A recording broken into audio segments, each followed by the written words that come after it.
আমরা এমন একজন আল্লাহর প্রশংসা করলাম যে আল্লাহ তাআলা নিজেই বলেছেন অমাইয়াবতাগি গয়রাল ইসলামী দীনান ফালাই ইকবালা মিনহু।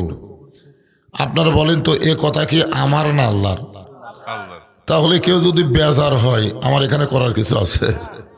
আল্লাহ নিজেই বলেছেন ইসলাম ছাড়া অন্য কোনো জীবন ব্যবস্থা ধর্ম কেউ যদি গ্রহণ করে কখনোই তা কবুল করা হবে না।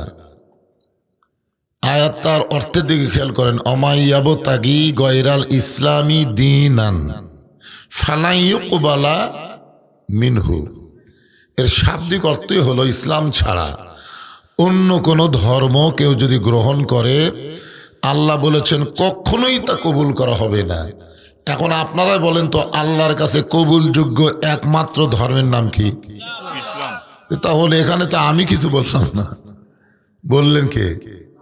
তো এখন অন্য ধর্মের ভাইরা যদি মন খারাপ করে যে হুজুর তো অন্য ধর্মের বিরুদ্ধে করলো, আমি করলাম না আল্লাহ বলল, ধর্মের মালিককে।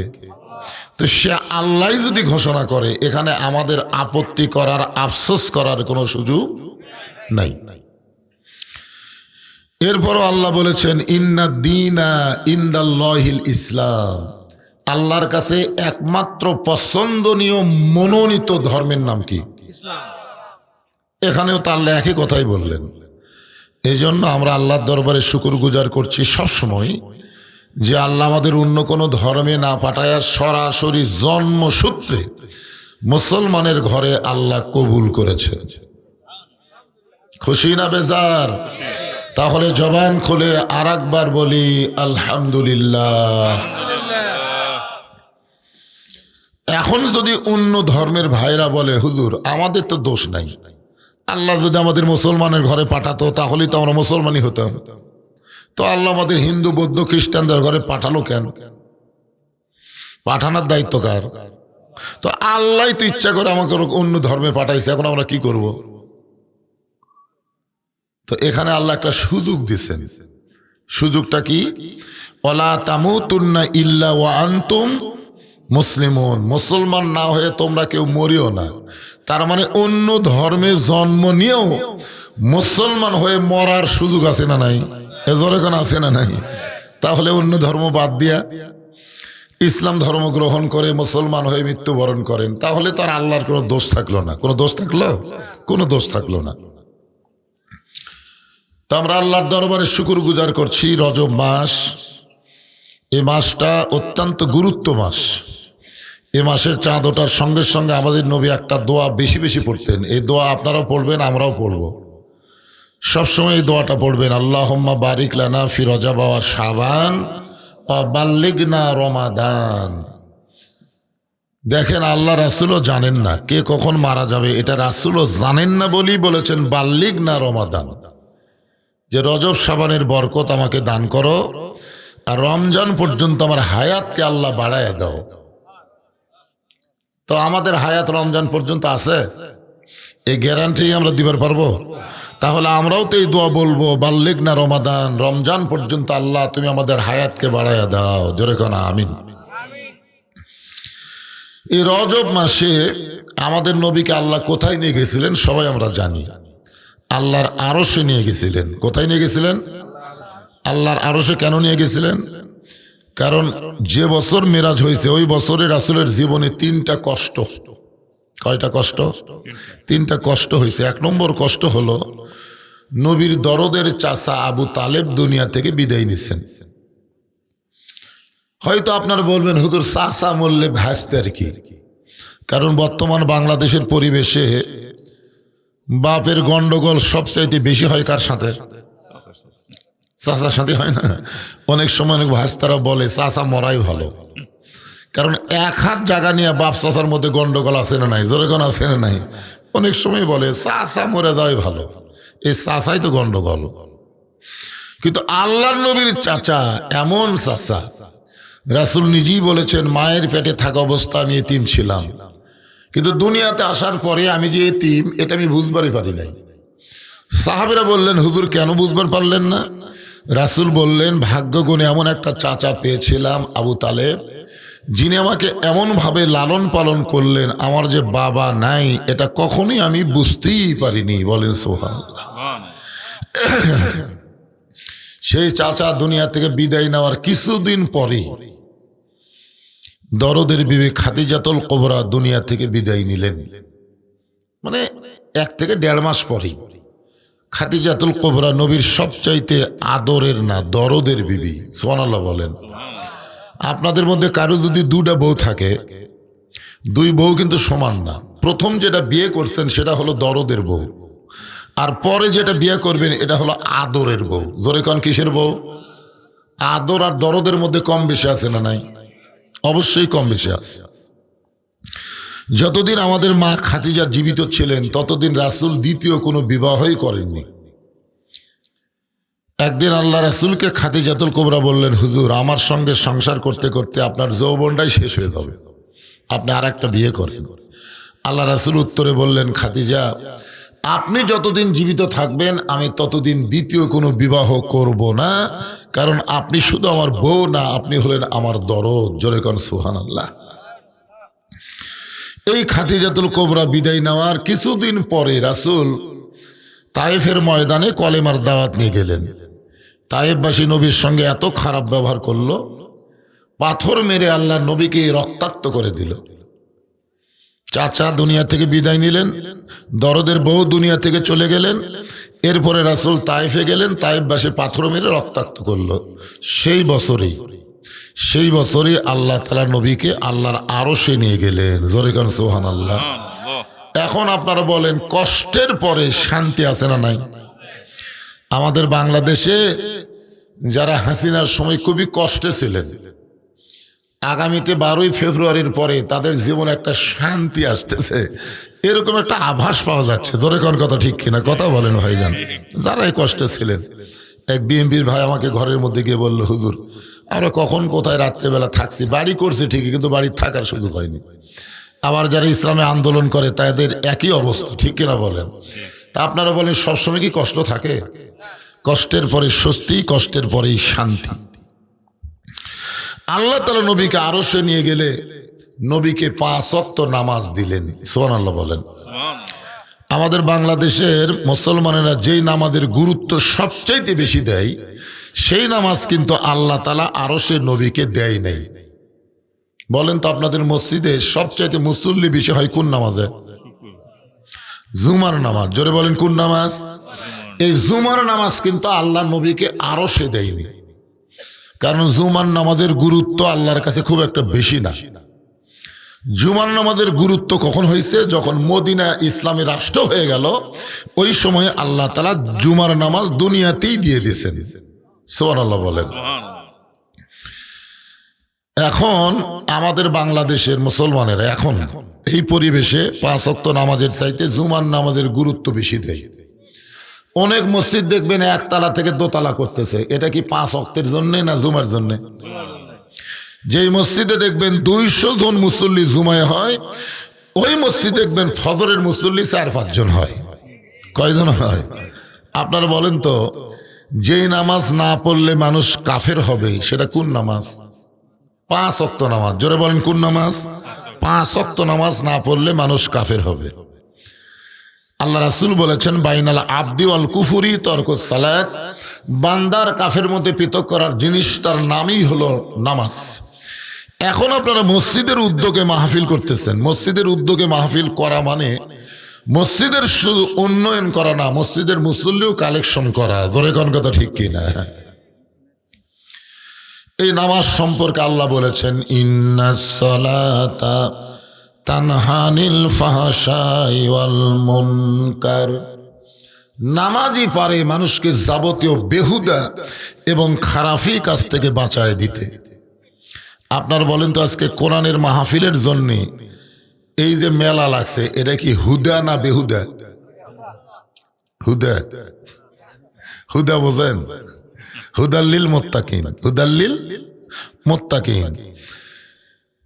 এই যে মেলার মধ্যে আমি যে ঘরে ছিলাম, হায় হায়, এতক্ষণ কালে হইচই হচ্ছে। এই যে একটা বেহুদা কাজ, যদি আমরা সবাই নামাজি হতাম তাহলে কোরআনের মাহফিল বাদ দিয়ে মেলায় ঘোরা আমাদের কাছে খুবই খারাপ লাগতো, কিন্তু আমরা নামাজি না, আমরা বেনামাজি হওয়াতে এই কোরআনের মাহফিল বাদ দিয়ে মেলায় ভালো লাগতেছে। এই জন্য আল্লাহ বলেছেন নামাজি পারে মানুষকে যাবতীয় বেহুদা, খারাপি এবং অশ্লীলতা থেকে হেফাজত করতে। বলেন সুবহানাল্লাহ।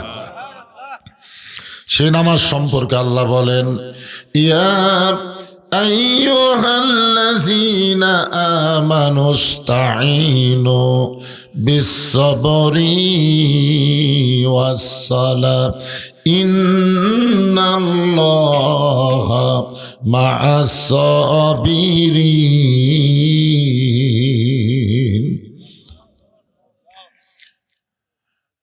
ইমানদারকে লক্ষ্য করে আল্লাহ বলতেছেন, সবাইকে না। আপনারা বলেন তো, নামাজ কি সবার জন্যে? নামাজ কার জন্যে? ইমানদারের জন্য। ইমান গ্রহণ করার পরে ইমানকে রক্ষা করতে গেলে নামাজ পড়া লাগবেই। লা সালাতা লা ঈমানা, যার নামাজ নাই তার ইমান নাই। এক কথা, নামাজ না থাকলে ইমান থাকবে না। জোরে কোন কি থাকবে না? এই জন্য আল্লাহ আগে কি বললেন, ইয়া আইয়ুহাল্লাযীনা আমানু, যারা আমাকে বিশ্বাস স্থাপন করেছো, আস্তাঈনু বিস-সাবরি ওয়াস-সালাহ, আমি আল্লাহর কাছে যদি তোমরা কিছু পাবার চাও তাহলে ধৈর্য আর নামাজের মাধ্যমে চাও। আল্লাহর কাছে আমরা পাবার চাই কি চাই না? তো কিসের মাধ্যমে? না, আগে নামাজ না, বিস-সাবরি, আগে ধৈর্য তারপরে সালাত। ধৈর্য আর নামাজ। আপনার বলেন তো, নামাজের সাথে আল্লাহ ধৈর্য কেন বললেন? কারণ সবচাইতে দামি কাজই তো নামাজ। জোরে কোন কথা ঠিক কিনা? আপনার বলতো নামাজের চাইতে দামি কোনো কাজ আছে? কিন্তু আমাদের কিন্তু সব জায়গায় ধৈর্য আছে, কিন্তু নামাজের মধ্যে আমাদের ধৈর্য খুবই কম। যদি জামাতের 5 মিনিট আগে আমরা মসজিদে ঢুকি, মনে করেন ঢোকার তো অভ্যাস আমার নাই, কিন্তু হঠাৎ যদি কোনোদিন ঢুকাই ফেলি, বলেন তো মসজিদের মধ্যে গিয়ে আমার কোন রোগ বেশি হয়? ঘড়ি দেখা। ধরে কোন কি দেখা? মসজিদের দেওয়াল ঘড়ির দিকে বারবার তাকায়, বারবার 5 মিনিটের মধ্যে 10 বার তাকাচ্ছে। তাকানোর পরেও পাশের লোকটাকে বলতেছে, ভাই দেখো তো তোমার ঘড়ি তার কয় মিনিট আছে? কয় ভাই এখনো 2 মিনিট। আজ ঘড়ি লড়তেছে না। ওই লোকটাই মসজিদ থেকে বের হয়ে জামাইল বাজারে গিয়ে চা স্টলে ঘন্টার পর ঘন্টা আড্ডা গুলি মারতেছে, একবারও ঘড়ি দেখতেছে না। কথা কোন ঠিক কিনা? অথচ আমরা মসজিদের মধ্যে যখন ঢুকি, কোন পায়ে ঢুকি? ডান পায়ে ঢুকে একটা দোয়া পড়ি। আপনারা পড়েন? কি দোয়া? দোয়ার বাংলা অর্থ জানেন? আজকে আমরা অনেক আমল করি যার অর্থই জানি না। আমি এক মুসল্লিকে বলছিলাম, ভাই মসজিদে ডান পায়ে কেন ঢোকেন? বলে সবাই ঢোকে, আমিও ঢুকি। মানে কি জন্য ডান পায়ে ঢোকে? 20 বছর হলে নামাজ পড়তেছে, এখন পর্যন্ত জানে না। আচ্ছা, মসজিদে ডান পায়ে ঢোকার কারণ কি? কারণ আছে না নাই? যদি কেউ বাম পায়ে ঢোকে, রাসূল বলেছেন যদি বাম পায়ে ঢোকে তাকে আবার ব্যাক গিয়ার দেওয়া লাগবে। ধরে কোন কি গিয়ার? ব্যাক গিয়ার দিয়ে এসে 3 বার বলতে হবে আস্তাগফিরুল্লাহ, আস্তাগফিরুল্লাহ, আস্তাগফিরুল্লাহ বলে আবার ডান পায়ে ঢোকা লাগবে। ঢোকার সাথে সাথে একটা দোয়া পড়া লাগবে, আল্লাহুম্মা আফতাহলি আবওয়াবা রাহমাতিক। এদিকে চিল্লাচিল্লি করতেছে গ্রুপ কারা? মহিলারা।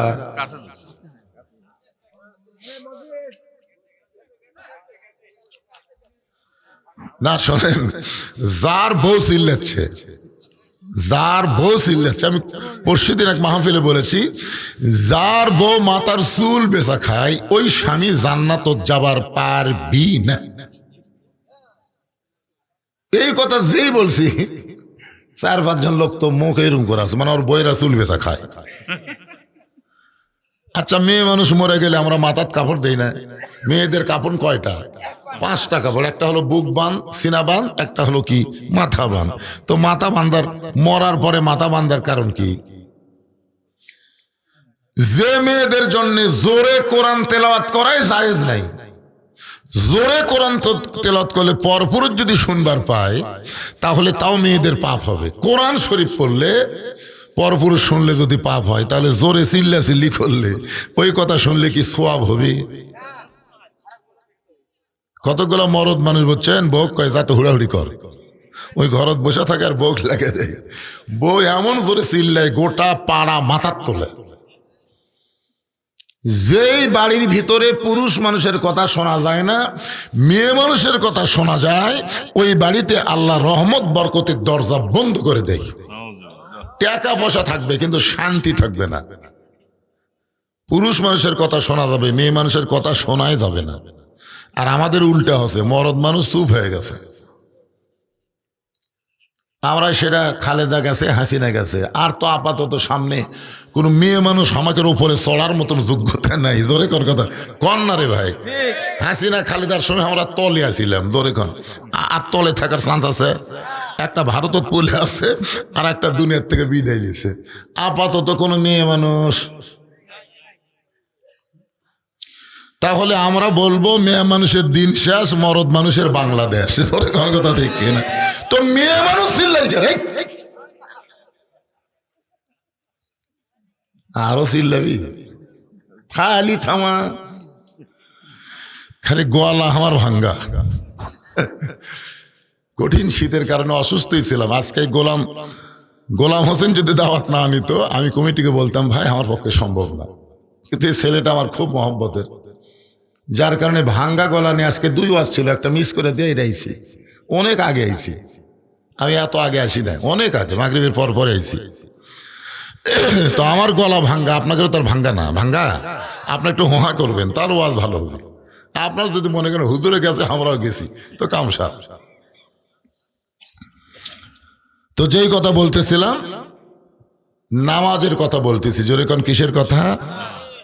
কারণ আল্লাহর পক্ষ থেকে পুরুষ মানুষের জন্য 1 নম্বর ইবাদতের নামই হলো নামাজ। জোরে কোন 1 নম্বর ইবাদতের নাম কি? নামাজ। নামাজটা হচ্ছে আসরের নামাজ। আমি যে আয়াতে কারিমা তেলাওয়াত করছি, এই আয়াতের শানে বলতেছি আসরের নামাজ। হযরত বেলাল রাদিয়াল্লাহু তাআলা আজান দিয়েছেন। আজান দেওয়ার সঙ্গে সঙ্গে সাহাবীরা মসজিদের মধ্যে ঢুকে গেছে। যখন জামাতের সময় হবে, হযরত বেলাল আকামত দিচ্ছেন, এমন সময় আল্লাহ রাসূল মেহরাবের মধ্যে ঢুকছেন। খুব খেয়াল করেন, মেহরাবের মধ্যে রাসূল ঢুকে ততক্ষণ পর্যন্ত কিবলামুখী হতেন না যতক্ষণ পর্যন্ত মুসল্লিরা সামনে কাতার সোজা না করে দাঁড়াতেন। সামনে কাতার সোজা না করে যতক্ষণ দাঁড়াতেন, সামনে কাতার পুরা যতক্ষণ না হতেন, ততক্ষণ আল্লাহ নবী কিবলামুখী হতেন না। এবং রাসূলের যদ্দূর পর্যন্ত নজর যায় তদ্দূর পর্যন্ত রাসূল ইশারার দ্বারা কাতারগুলো সাইজ করতেন। সুবহানাল্লাহ বলেন। কিন্তু আল্লাহ নবী দেখেন সামনে কাতারের ডান সাইডে একজন সাহাবী বসে আছেন। হযরত বেলাল যখন আকামত দিচ্ছেন, এমন সময় সবাই দাঁড়িয়ে গেছে। আকামত দেওয়া মানেই দাঁড়িয়ে যাওয়া। আকামত মানে কি? কামা থেকে আকামত মানে দাঁড়ানো। সবাই যখন দাঁড়িয়ে গেছে, সামনে কাতারের ডান সাইডে একজন সাহাবী তখনও বসে আছে। আল্লাহ রাসূল বললেন কুমু লিল্লাহি কানিতিন। আল্লাহ কোরআনে বলেছেন দাঁড়াও লিল্লাহি, কার জন্যে? কানিতিন মানে আনুগত্য নিয়ে দাঁড়াও। এ আয়াত যদি আমরা জানতাম তাহলে মসজিদের মধ্যে চেয়ার ঢোকার মতন সাহস কেউ করতো না। এই আয়াত যদি আমরা জানতাম, এই আয়াত আল্লাহ কি বলতেছেন? কুম মানে কি? অর্ডার করতেছেন, দাঁড়াও দাঁড়াও। লিল্লাহি কার জন্যে? এরপরে যদি আল্লাহ বলতেন লিল্লাহি, এরপর আল্লাহ বলতেছেন কানিতিন। খালি দাঁড়ালে হবে না, আনুগত্য নিয়ে দাঁড়াতে হবে। কারণ কার সামনে তুমি দাঁড়াইছো একটাবার ইমান দিয়ে খেয়াল করো। তুমি প্রধানমন্ত্রী প্রেসিডেন্টের সামনে দাঁড়াওনি, তুমি দাঁড়াইছো আল্লাহর সামনে। জোরে বলেন কার সামনে? এই জন্য নামাজের ভিতরে এবং বাহিরে 13 ফরজ। জোরে বলেন কয় ফরজ? 13 ফরজের মধ্যে একটা ফরজ হলো দাঁড়িয়ে নামাজ পড়া। এখন যেই লোকটা জামাইলে হাঁটে হাঁটে বাজার করে, 10 কেজি ব্যাগ নিয়ে আপনাকে এই বড় পুকুর পর্যন্ত আসে, হেঁটে আসেন, ভ্যানের টাকা দেয় না। কিন্তু এই লোকটা মসজিদের মধ্যে গিয়ে যদি চেয়ারত বসে, আপনাকে কি মনে হচ্ছে? আরে শোনা না শোনা পরকার কথা, যে আয়াতটা আমি ওয়াজ করবো তার শানে নজুল বলতেছি, যদি বসে তাহলে মনে করতেছেন দায়িত্ব খালি ওই লোকের একলার। আপনার মসজিদের মধ্যে ঢোকেন কয় গুণ সওয়াবের আশায়? জোরে কর না কেন? 1 গুণের আশায়। 1 গুণ তো আপনার বাড়িতে আছে। 27 গুণ সওয়াব যদি পাওয়ার চান তাহলে একলা একলা নামাজ পড়লে হবে না, তো জামাতবদ্ধভাবে নামাজ পড়তে হবে। আর জামাতবদ্ধভাবে নামাজ পড়তে গেলে হেঁটা মুছা করলে হবে না, কাতার সোজা করা লাগবে। আর কাতার সোজা করবার গেলে পায়ের গোড়ালির সঙ্গে গোড়ালি মিল করে দাঁড়াতে হবে। যেই লোকটা সিয়ারত বলছে আর গোড়াকুটি গেছে, তাহলে আপনি কি চান যে একটা দুর্বল অসুস্থ লোকের জন্য 27 গুণ সওয়াব কমে যাক? এটাকে আপনি চান? যদি না চান তাহলে আপনার কাতার থেকে চেয়ার বের করে দেন।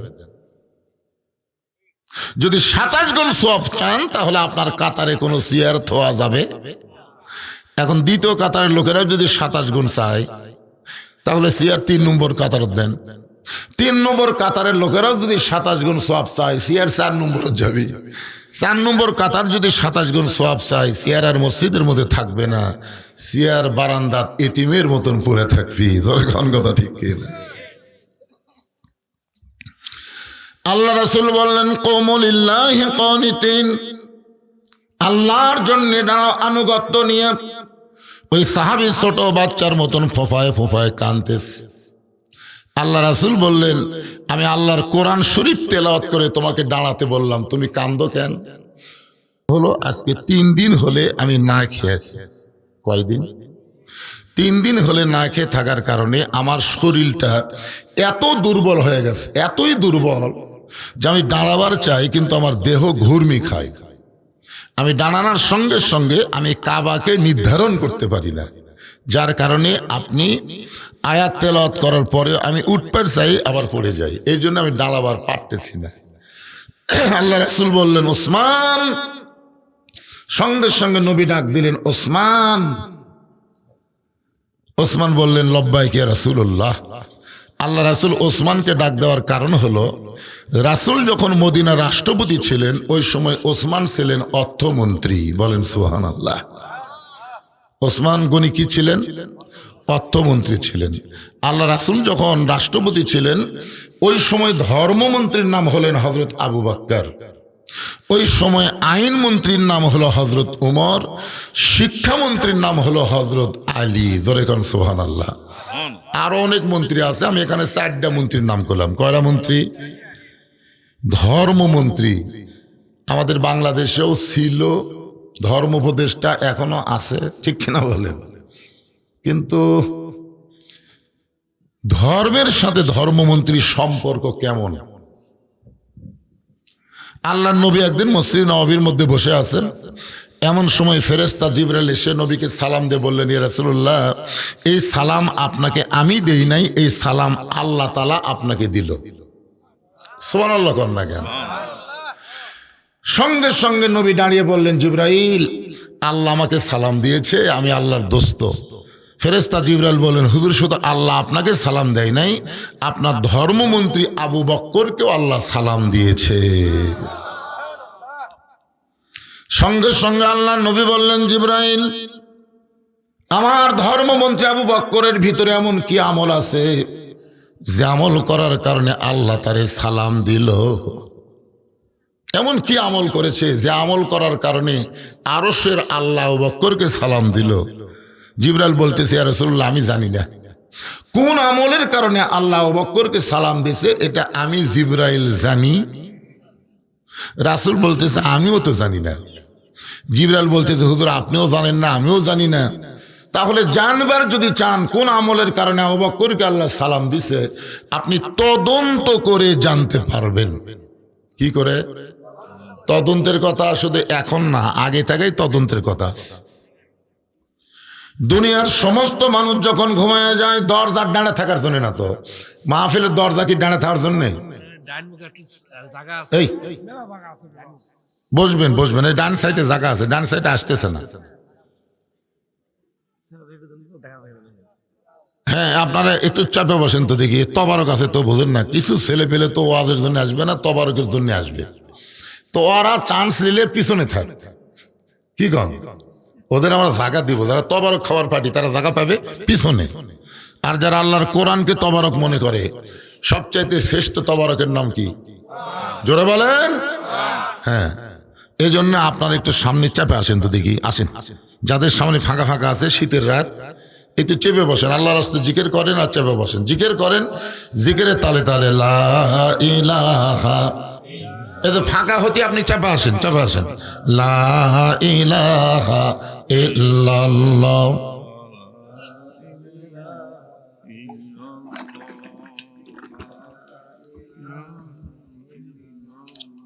জিকির করে না রে। আল্লাহ রাসূল বলেছেন, কোন ব্যক্তি সারা জীবন যদি পাপ করে, সারা জীবন, মৃত্যুর সময় এই কলেমার জিকির যদি তার জবানে জারি থাকে, শুধুমাত্র জবানে কলেমার জিকির জারি থাকার কারণে আল্লাহ তার জীবনের সমস্ত গুনাহ মাফ করে দেয়। তো এখন থেকে চর্চা যদি না থাকে, মরার সময় মুখত আসবে, চর্চা তো এখন থেকে করা লাগবে। সবাই চর্চা করে, লা ইলাহা ইল্লাল্লাহ, লা ইলাহা ইল্লাল্লাহ, লা ইলাহা ইল্লাল্লাহ, লা ইলাহা ইল্লাল্লাহ, লা ইলাহা ইল্লাল্লাহ, লা ইলাহা, লা ইলাহা ইল্লাল্লাহ মুহাম্মাদুর রাসূলুল্লাহ। সকলে বলি সাল্লাল্লাহু আলাইহি ওয়াসাল্লাম। এই জন্যই বলবো যে মুহাম্মদ রাসূলুল্লাহ উচ্চারণ করলে সংক্ষিপ্ত দরুদ পড়া আমাদের উপরে ওয়াজিব হয়ে যায়। তোর এখন কি হয়ে যায়? হযরত আলী রাদিয়াল্লাহু বলেছেন, নবীর নাম উচ্চারণ করলো অথচ নবীর প্রতি দরুদ পড়লো না, ও হলো সবচাইতে বড় কৃপণ। আপনার বলেন তো, কৃপণের জায়গা কোন জায়গায়? কৃপণ, আল্লাহ রাসূল বলেছেন, আল বাখিলু লা ইয়াদখুলুল জান্নাহ, বখিল কখনোই জান্নাতে যাবে না, কখনোই যাবে না। মারাত্মক কথা। তো যাই হোক, আমরা এই বখিলতা করব না। নবী ছাড়া আমাদের কোন উপায় আছে? আল্লাহ যদি পাবার চাই, নবী ছাড়া পাবেন ভাই? উপায় নাই রে, উপায় নাই রে, উপায় নাই, নবী বিনে আল্লাহ পাওয়ার উপায় নাই। এই জন্যে মহব্বতে, দরুদ শরীফ হলো মহাব্বত। আমি ইবাদতের ওয়াজ করতেছি, নামাজ হচ্ছে ইবাদত, আর দরুদ শরীফ কি? ওজন বেশি কার? সারা জীবনের ইবাদত এক পাল্লায়, আবু বকরের এক রাতের মহব্বত অন্য পাল্লায়। সমস্ত উম্মতের ইবাদতের চাইতে আবু বকরের একা মহব্বতের ওজন আল্লাহর কাছে বেশি হবে। হয়তো আবু বকর এই মহব্বত কাক করছেন? নবীরে করছেন। এই চিন্তা করে দেখেন, সেই নবীর মহব্বতে আমরা দরুদ পড়ব, আপত্তি? আলহামদুলিল্লাহ। আল্লাহ রাসূল গভীর রাত্রে তদন্তের জন্য বের হলেন। দুনিয়ার সবাই যখন ঘুম পাড়তেছে, এমন সময় আবু বকরের জানলার কাছে গিয়া নবী শুনতে পায় ঘরের ভিতর থেকে ফোঁস করে কান্নার শব্দ আসতেছে। কান্নার কোনো সাউন্ড নাই, কিন্তু একটা ফোঁসি শব্দ। আল্লাহ রাসূল চিন্তা করলেন যে এই দুনিয়াতে আল্লাহ 10 জনকে জান্নাতের সার্টিফিকেট দান করেছে। বলেন সুবহানাল্লাহ। নবীর প্রত্যেকটা সাহাবীরাই জান্নাতে যাবে। আমাকে একজন বলতে, এই 10 জনকে আল্লাহ জান্নাত দেবে না? সবাই। আল্লাহ কোরআনে বলেছেন, রাদিয়াল্লাহু আনহুম ওয়া রাদু আন যালিকা লিমান খাশিয়া রাব্বাহ। যে সমস্ত মানুষের পিছনে রাদিয়াল্লাহু তাআলা আনহু শব্দ আছে, আল্লাহ তাদেরকে বিনা হিসাবে জান্নাত দিয়ে দিবে। তাহলে সমস্ত সাহাবীরাই কি? একসাথে বলেন, সমস্ত সাহারা কি? কিন্তু 10 জনকে আল্লাহ জান্নাতের সার্টিফিকেট দান করেছে। সেই 10 জনের মধ্যে 1 নম্বরের নাম হলো হযরতে আবু বকর সিদ্দিক। নবী চিন্তায় পড়ে গেলেন, যে মানুষটা জান্নাতের 1 নম্বর, সেই মানুষটা এই সময় কাঁদতেছে, কারণ কি? নবী কিছুই বললেন না। নবী চলে গেলেন মসজিদ নববীতে। ফজরের নামাজ শেষ করার পরে নবী সাহাবীর দিকে মুখ ঘুরে বললেন, আবু বকর, তোমার সঙ্গে আমার গোপন কিছু গল্প আছে। যেই নবী বলেন আবু বকর তোমার সাথে আমার গোপন কিছু গল্প আছে, বলা মাত্রই সমস্ত সাহাবীরা মসজিদ থেকে বাইরে চলে গেলেন। সুবহানাল্লাহ বলেন না কেন?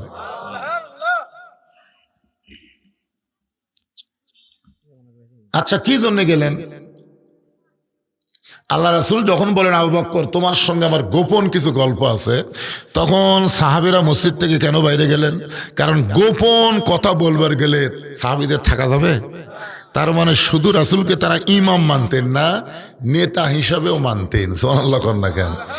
এখন যদি কোনো ইমাম বলে মুয়াজ্জিন সাহেব আপনার সঙ্গে আমার গোপন কিছু গল্প আছে, তাহলে সমস্ত মুসল্লি বলবে হুজুর আপনি মুয়াজ্জিনকে নিয়ে বাইরে যান।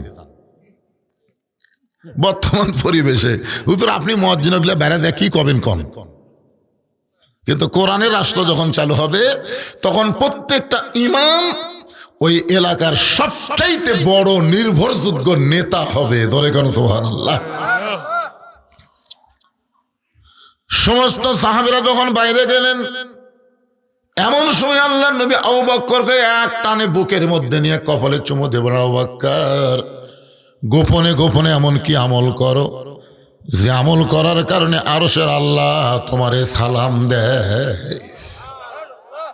আবু বকর বলে আল্লাহর শপথ করে বলছে যে হুজুর এমন কি আমল আমি করেছি যে আমল করার কারণে আল্লাহ আমারে সালাম দেয়? আমি নিজেও জানি না। আল্লাহ নবী বলেন জিবরাইলও জানে না, আমিও জানতাম না, তুমিও জানো না, কিন্তু তদন্ত করার পরে জানতে পারলাম সবাই যখন ঘুমায় এমন সময় তুমি কেন কাঁদতেছিলে? আবু বকর বলে রাসূলুল্লাহ সবাই যখন ঘুমায় এমন সময় আমার কান্নার কারণ হলো এক সময় আল্লাহর জব্বার আর কাহার এই দুইটা নামের উপর আমি মোরাকাবা শুরু করলাম। মোরাকাবা যখন করতেছি এমন সময় হাসরের ময়দানে কে যেন এলান করলো যে আজকে সবাই জান্নাতে যাবে, শুধু একজন ব্যক্তি জাহান্নামে হবে।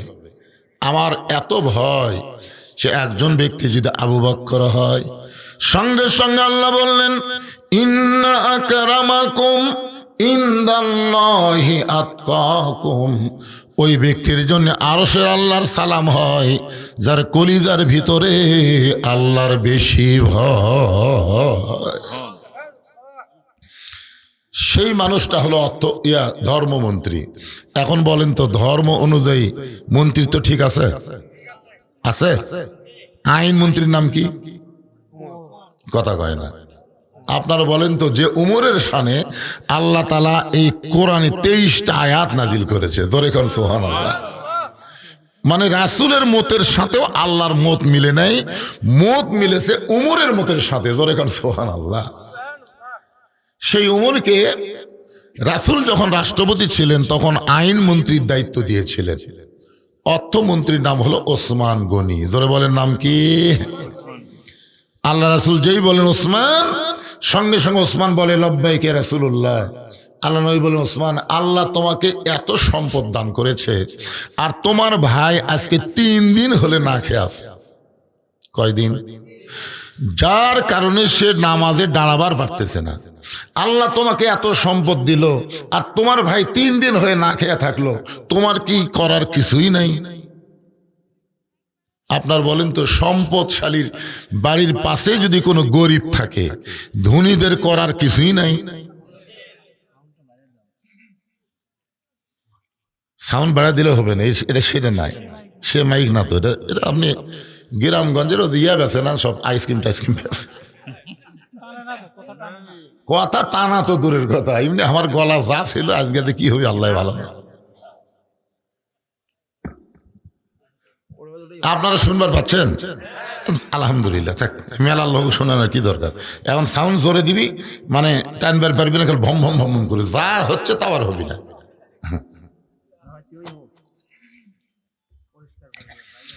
অত্যন্ত গুরুত্বপূর্ণ বিষয়, খেয়াল করে দেখেন যে একটা সম্পদশালী ব্যক্তির পাশেই যদি বাড়ির পাশে একটা গরিব মানুষ থাকে, তার দায়িত্ব কি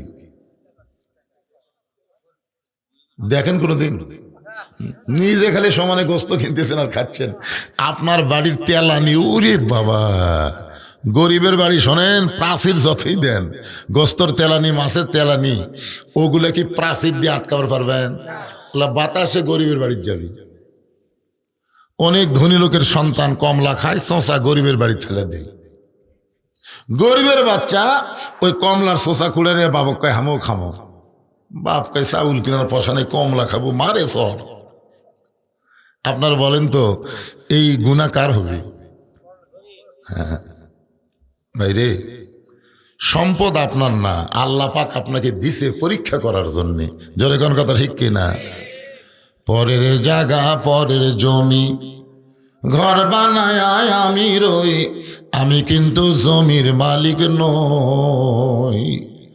জমিদারের ইচ্ছা মতন দেই না জমিন চাষ, তাই তো ফসল ফলে না রে দুঃখ 12 মাস।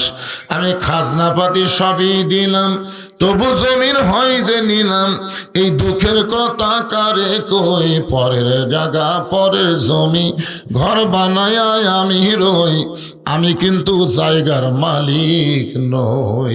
জায়গার মালিক কে? জমিদার কে?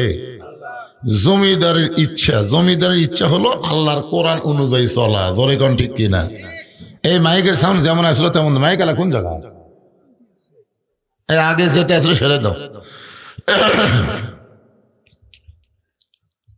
এখন ওসমান গনি বলে, রাসূলুল্লাহ, আমার ভাই আজকে 3 দিন হলে না খেয়ে আছে, এইটা যদি আমি আগে জানতাম, আমি নিজে না খাইয়া আমার ভাইয়ের বাড়িতে খাবার পৌঁছায় দিতাম। আপনার বলেন তো ওসমান গনির কথা অনুযায়ী আমল ঠিক? আজকে আমাদের বাংলাদেশে অনেক নেতারা বলতেছে গরিবের বন্ধু, সমাজ সেবক, জনদরদি। এই যে কথাগুলো বলে নেতারা গরিবের কাছে যায় ভোট লিচ্ছে, ভোট পাওয়ার পরে নেতা কিন্তু আর শেরপুরেই থাকবে না, নেতা থাকবে ঢাকায়। মাঝে মধ্যে নেতা এলাকার বেড়াবার আসবে, চান্সের অত্যাচারে একটা গরিব নেতার কাছে যাওয়ার পারবি না। ধরে খান কথা ঠিক কিনা? এই জন্য আল্লাহ বলেছেন, লিমা তাকুলু মা লা তাফালুন, তোমার কথার সাথে কাজের যদি মিল না থাকে তাহলে তুমি মুনাফিক। জোরে কোন কি ফিক? আরো জোরে কোন। অনেক বক্তারও ওয়াজের সাথে আমলের মিল নেই। এক ছাত্র হুজুরের কাছে প্রতিদিন কোরআন শরীফ পড়বার আসে। তো হুজুর বলতেছে, তোর কোরআন শরীফ পড়বার তোর বাড়ি? কই বাড়ি আমার খুবই দূরে হুজুর, ওই দিক দিয়ে ঘুরে ঘুরে ব্রিজ দিয়ে পার হয়ে আপনার কাছে এসে পড়ি। এমন কোন দোয়া আছে যে দোয়া পড়ে নদী পার হওয়া যায়? তো হুজুর বলতেছে, পাগলা, বিসমিল্লাহকে চোখ বন্ধ করবি তাহলেই পার হবি। হুজুর মনে করছে চোখ বন্ধ করে পানি পাও দিয়ে ডুবে গেলে আর দোয়ার দেখা যাবি না। তুমি এই হুজুরের কথা বিশ্বাস করে ওই সেদিন থেকে বিসমিল্লাহকে চোখ বন্ধ করে নদীর ওই পারে চলে যায়। প্রতিদিন এইভাবেই কিন্তু আসতেছে। একদিন ওর মা বলতেছে, যেই পীর সাহেবের কথাই, যেই হুজুরের কথাই তুই ব্রিজ ছাড়া নৌকা ছাড়া নদী পার হওয়ার পারিস, সে হুজুরকে একদিন দাওয়াত দিত। তো এখন হুজুরকে দাওয়াত দিছে, দাওয়াত দেয় ব্রিজের দিকে না দিয়ে সরাসরি নদীর দিকে যাচ্ছে। হুজুর বলে, কে এদিকে তো নৌকা ব্রিজ নাই। আমি যাই। তো তুই কিভাবে যাস? আপনার দোয়াতেই যাই হুজুর। এখন এই ছাত্র যে বিসমিল্লাহকে চোখ বন্ধ করছে, নদীর ওই পারে চলে গেছে। বলে, হুজুর আপনি দাঁড়া আছেন কেন? বিসমিল্লাহকে চোখ বন্ধ করেন। হুজুর বিসমিল্লাহকে চোখ বন্ধ করছে, ঢপ করে ডুবে গেছে। হুজুর আপনি ডুবে গেলেন? বলে, আমি ওয়াজত আছি রে, কিন্তু আমলত নাই। আজকে অনেক বক্তারাই কিন্তু ওয়াজ করে, ঠিক আমল করে না, যার কারণে এরাও কিন্তু মুনাফিক হয়ে যাবে। জোরে কোন কথা ঠিক কিনা? কথার সাথে কাজের মিল থাকার দরকার আছে না নাই? ওসমান গনি বললেন, এ রাসূলুল্লাহ, আমার ভাইটা আজকে 3 দিন হলে না খেয়ে আছে, যে যদি আমি আগে জানতাম আমি কোনোদিন নিজে না খাইয়া তার ভাই আমার ভাইয়ের বাড়িতে খাবার পৌঁছায় দিতাম। এখন বলেন, ওনার কাজের কথার সাথে কাজের মিল আছে? একটা ঘটনা বলি। এক সাহাবী আল্লাহ রাসূলের কাছে গিয়ে বলতেছি, ইয়া রাসূলুল্লাহ, আমি কয়েকদিন হলে না খেয়ে আছি, যদি পারেন আমাকে একটু সাহায্য করেন। সঙ্গে সঙ্গে নবী এভাবে জুব্বা তুললেন। সাহাবী তাকায় দেখে নবী ক্ষুধার জ্বালায় পেটে পাথর বাঁধে বসে আছে। সাহাবী বলতেছে, হুজুর আমি বুঝবার পারিনি, আমার চাইতেও তো আপনি বেশি ক্ষুধার্ত। আমি না খেয়ে আছি ঠিকই, কিন্তু এখনো পেটে পাথর বান্ধিনি, কিন্তু আপনি পাথর বান্ধে বসে আছেন। হুজুর আপনার কাছে আমি বেয়াদবি করছি, মাফ করে দেন। এই বলে যখন দরিদ্র সাহাবী যাবার চাই, আল্লাহ রাসূল বললেন, সাহাবী তুমি কি জানো আম্মা সাইলা ফালা তানহার, ফাইলকারীকে খালি খালি ফিরান যায় না। বলে হুজুর আপনার যে অবস্থা, আপনি আমাকে কি দিবেন? আল্লাহ রাসূল বললেন, আমি দিবার না পারলে কি হবে, আমার অর্থমন্ত্রী ওসমান গনির কাছে যাও। জোরে কোন সুবহানাল্লাহ।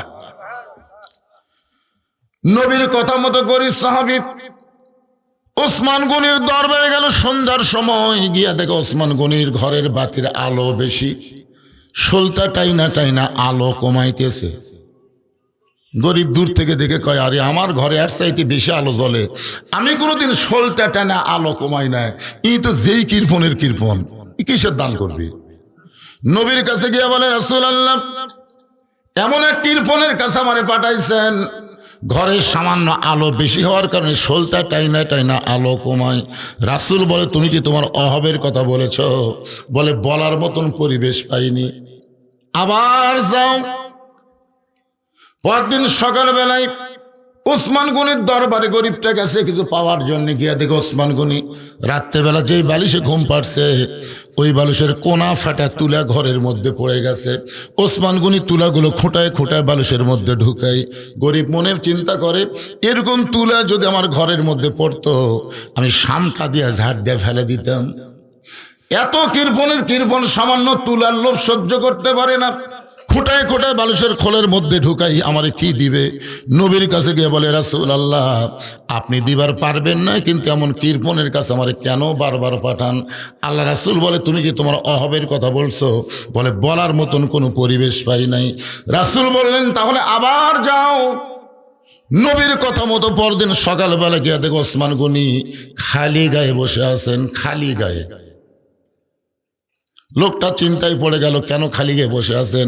কিছুক্ষণ পরে দেখতে পাই ওসমান গনির কোলের মধ্যে একটা পাঞ্জাবি কয়েক জায়গায় ছিঁড়ে গেছে। ওই ছিঁড়া পাঞ্জাবি সেলাই করবেন, কিন্তু শুয়ের মধ্যে সুতা ঢোকাবার পারতেছেন না। চোখের পাওয়ার কম হওয়ার কারণে শুয়ের মধ্যে সুতা ঢোকাবার যখন পারতেছেন না, বারবার চেষ্টা করেও হয় না। এমন সময় গরিব বলতেছে, ওসমান ভাই। ওসমান গনি ঘাড় ঘুরে বলতেছে, আসসালামু আলাইকুম ভাইজান, কি খবর? বলে, রাস্তা দিয়ে যাচ্ছিলাম, কিন্তু আপনার করুণ অবস্থা, শুয়ের মধ্যে সুতা ঢোকাবার পারতেছেন না, দেন আমি শুয়ের মধ্যে সুতা ঢুকাই দিই। ওসমান গনি সুই সুতা দিলে তিনি শুয়ের মধ্যে সুতা যখন ঢুকাই দিয়েছে, খপ করে হাত ধরে বলতেছে, ভাইজান আমার ছেঁড়া পাঞ্জাবি সেলাই করার সুযোগ করে দিলে, শুয়ের মধ্যে সুতা ঢুকাইয়া, তার বিনিময়ে তুমি কি চাও? গরিব মনে মনে কয়, যেই কৃপণের কৃপণ, ও আমারও তো কিছু দিবার পারবে না। রাগ করে বলতেছে, আমার হাতটা ছাড়া দেন, হাতটা ছাড়া দিলে আমি চলে যাই। ওসমান গনি ডাক দিল ম্যানেজার। সঙ্গে সঙ্গে ম্যানেজার বলে, স্যার আমারে ডাকলেন কেন?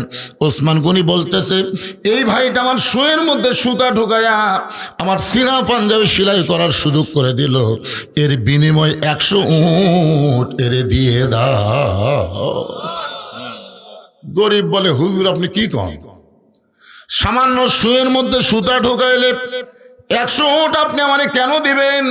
ওসমান গনি বলে, ম্যানেজার আমার এই গরিব ভাইকে তুমি 200 উট দিয়ে দাও। গরিব বলে, হুজুর আপনি কি কন? সামান্য শুয়ের মধ্যে সুতা ঢোকাইলে আমার 200 উট আপনি কেন দিবেন? ওসমান বলে, ম্যানেজার ওই ফার্মের মধ্যে কত উট আছে তোমার কি জানা আছে? বলে, 2000-এর বেশি হবে।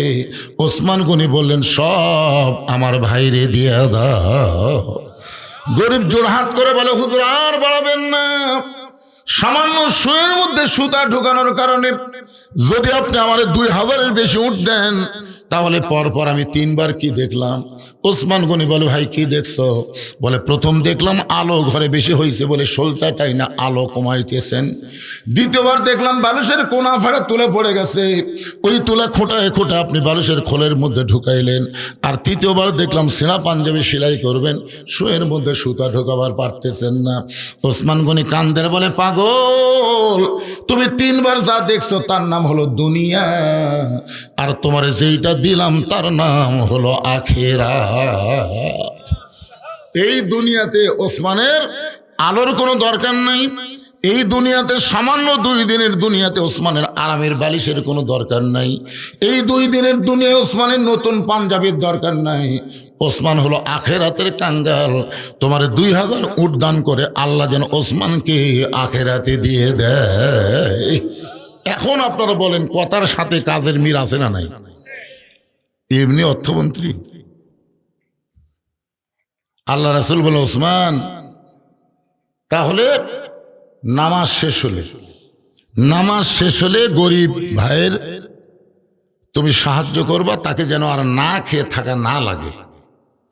এই কথা আল্লাহ রাসূল ওসমানকে বলি, গরিবের দিকে তাকায় বলতেছে, আজকের দিনে বসাই নামাজ পড়ো, আজকের দিনে বসাই নামাজ পড়ো, মাটির বসা নামাজ হবে, কিন্তু সিয়ারত হবে না। আমার কথাই বুঝতে পারলেন? সিয়ার আর মাটি দুইটাকে এক না তো। চেয়ারত বসলে পানি 3 আদায় হয় না, আনুগত্য হয় না। অনেক লোক আবার কতগুলো দেখবেন চেয়ার দিকে হেলান দেয় না, নামাজ তো খাড়া হওয়ার পারেনি, চেয়ারত বসে আবার হেলান মারেছে, হেলান। আল্লাহর সঙ্গে গাদ্দারি করা যাবে? আল্লাহ রাসূল বললেন, আজকের দিনে তুমি মাটিতে বসাই নামাজ পড়ো, কারণ 3 দিন না খাওয়ার কারণে এত দুর্বল যখন হয়েছে, ওটা আবার বাড়তেছ না। আজকের দিনে বসাই নামাজ পড়ো।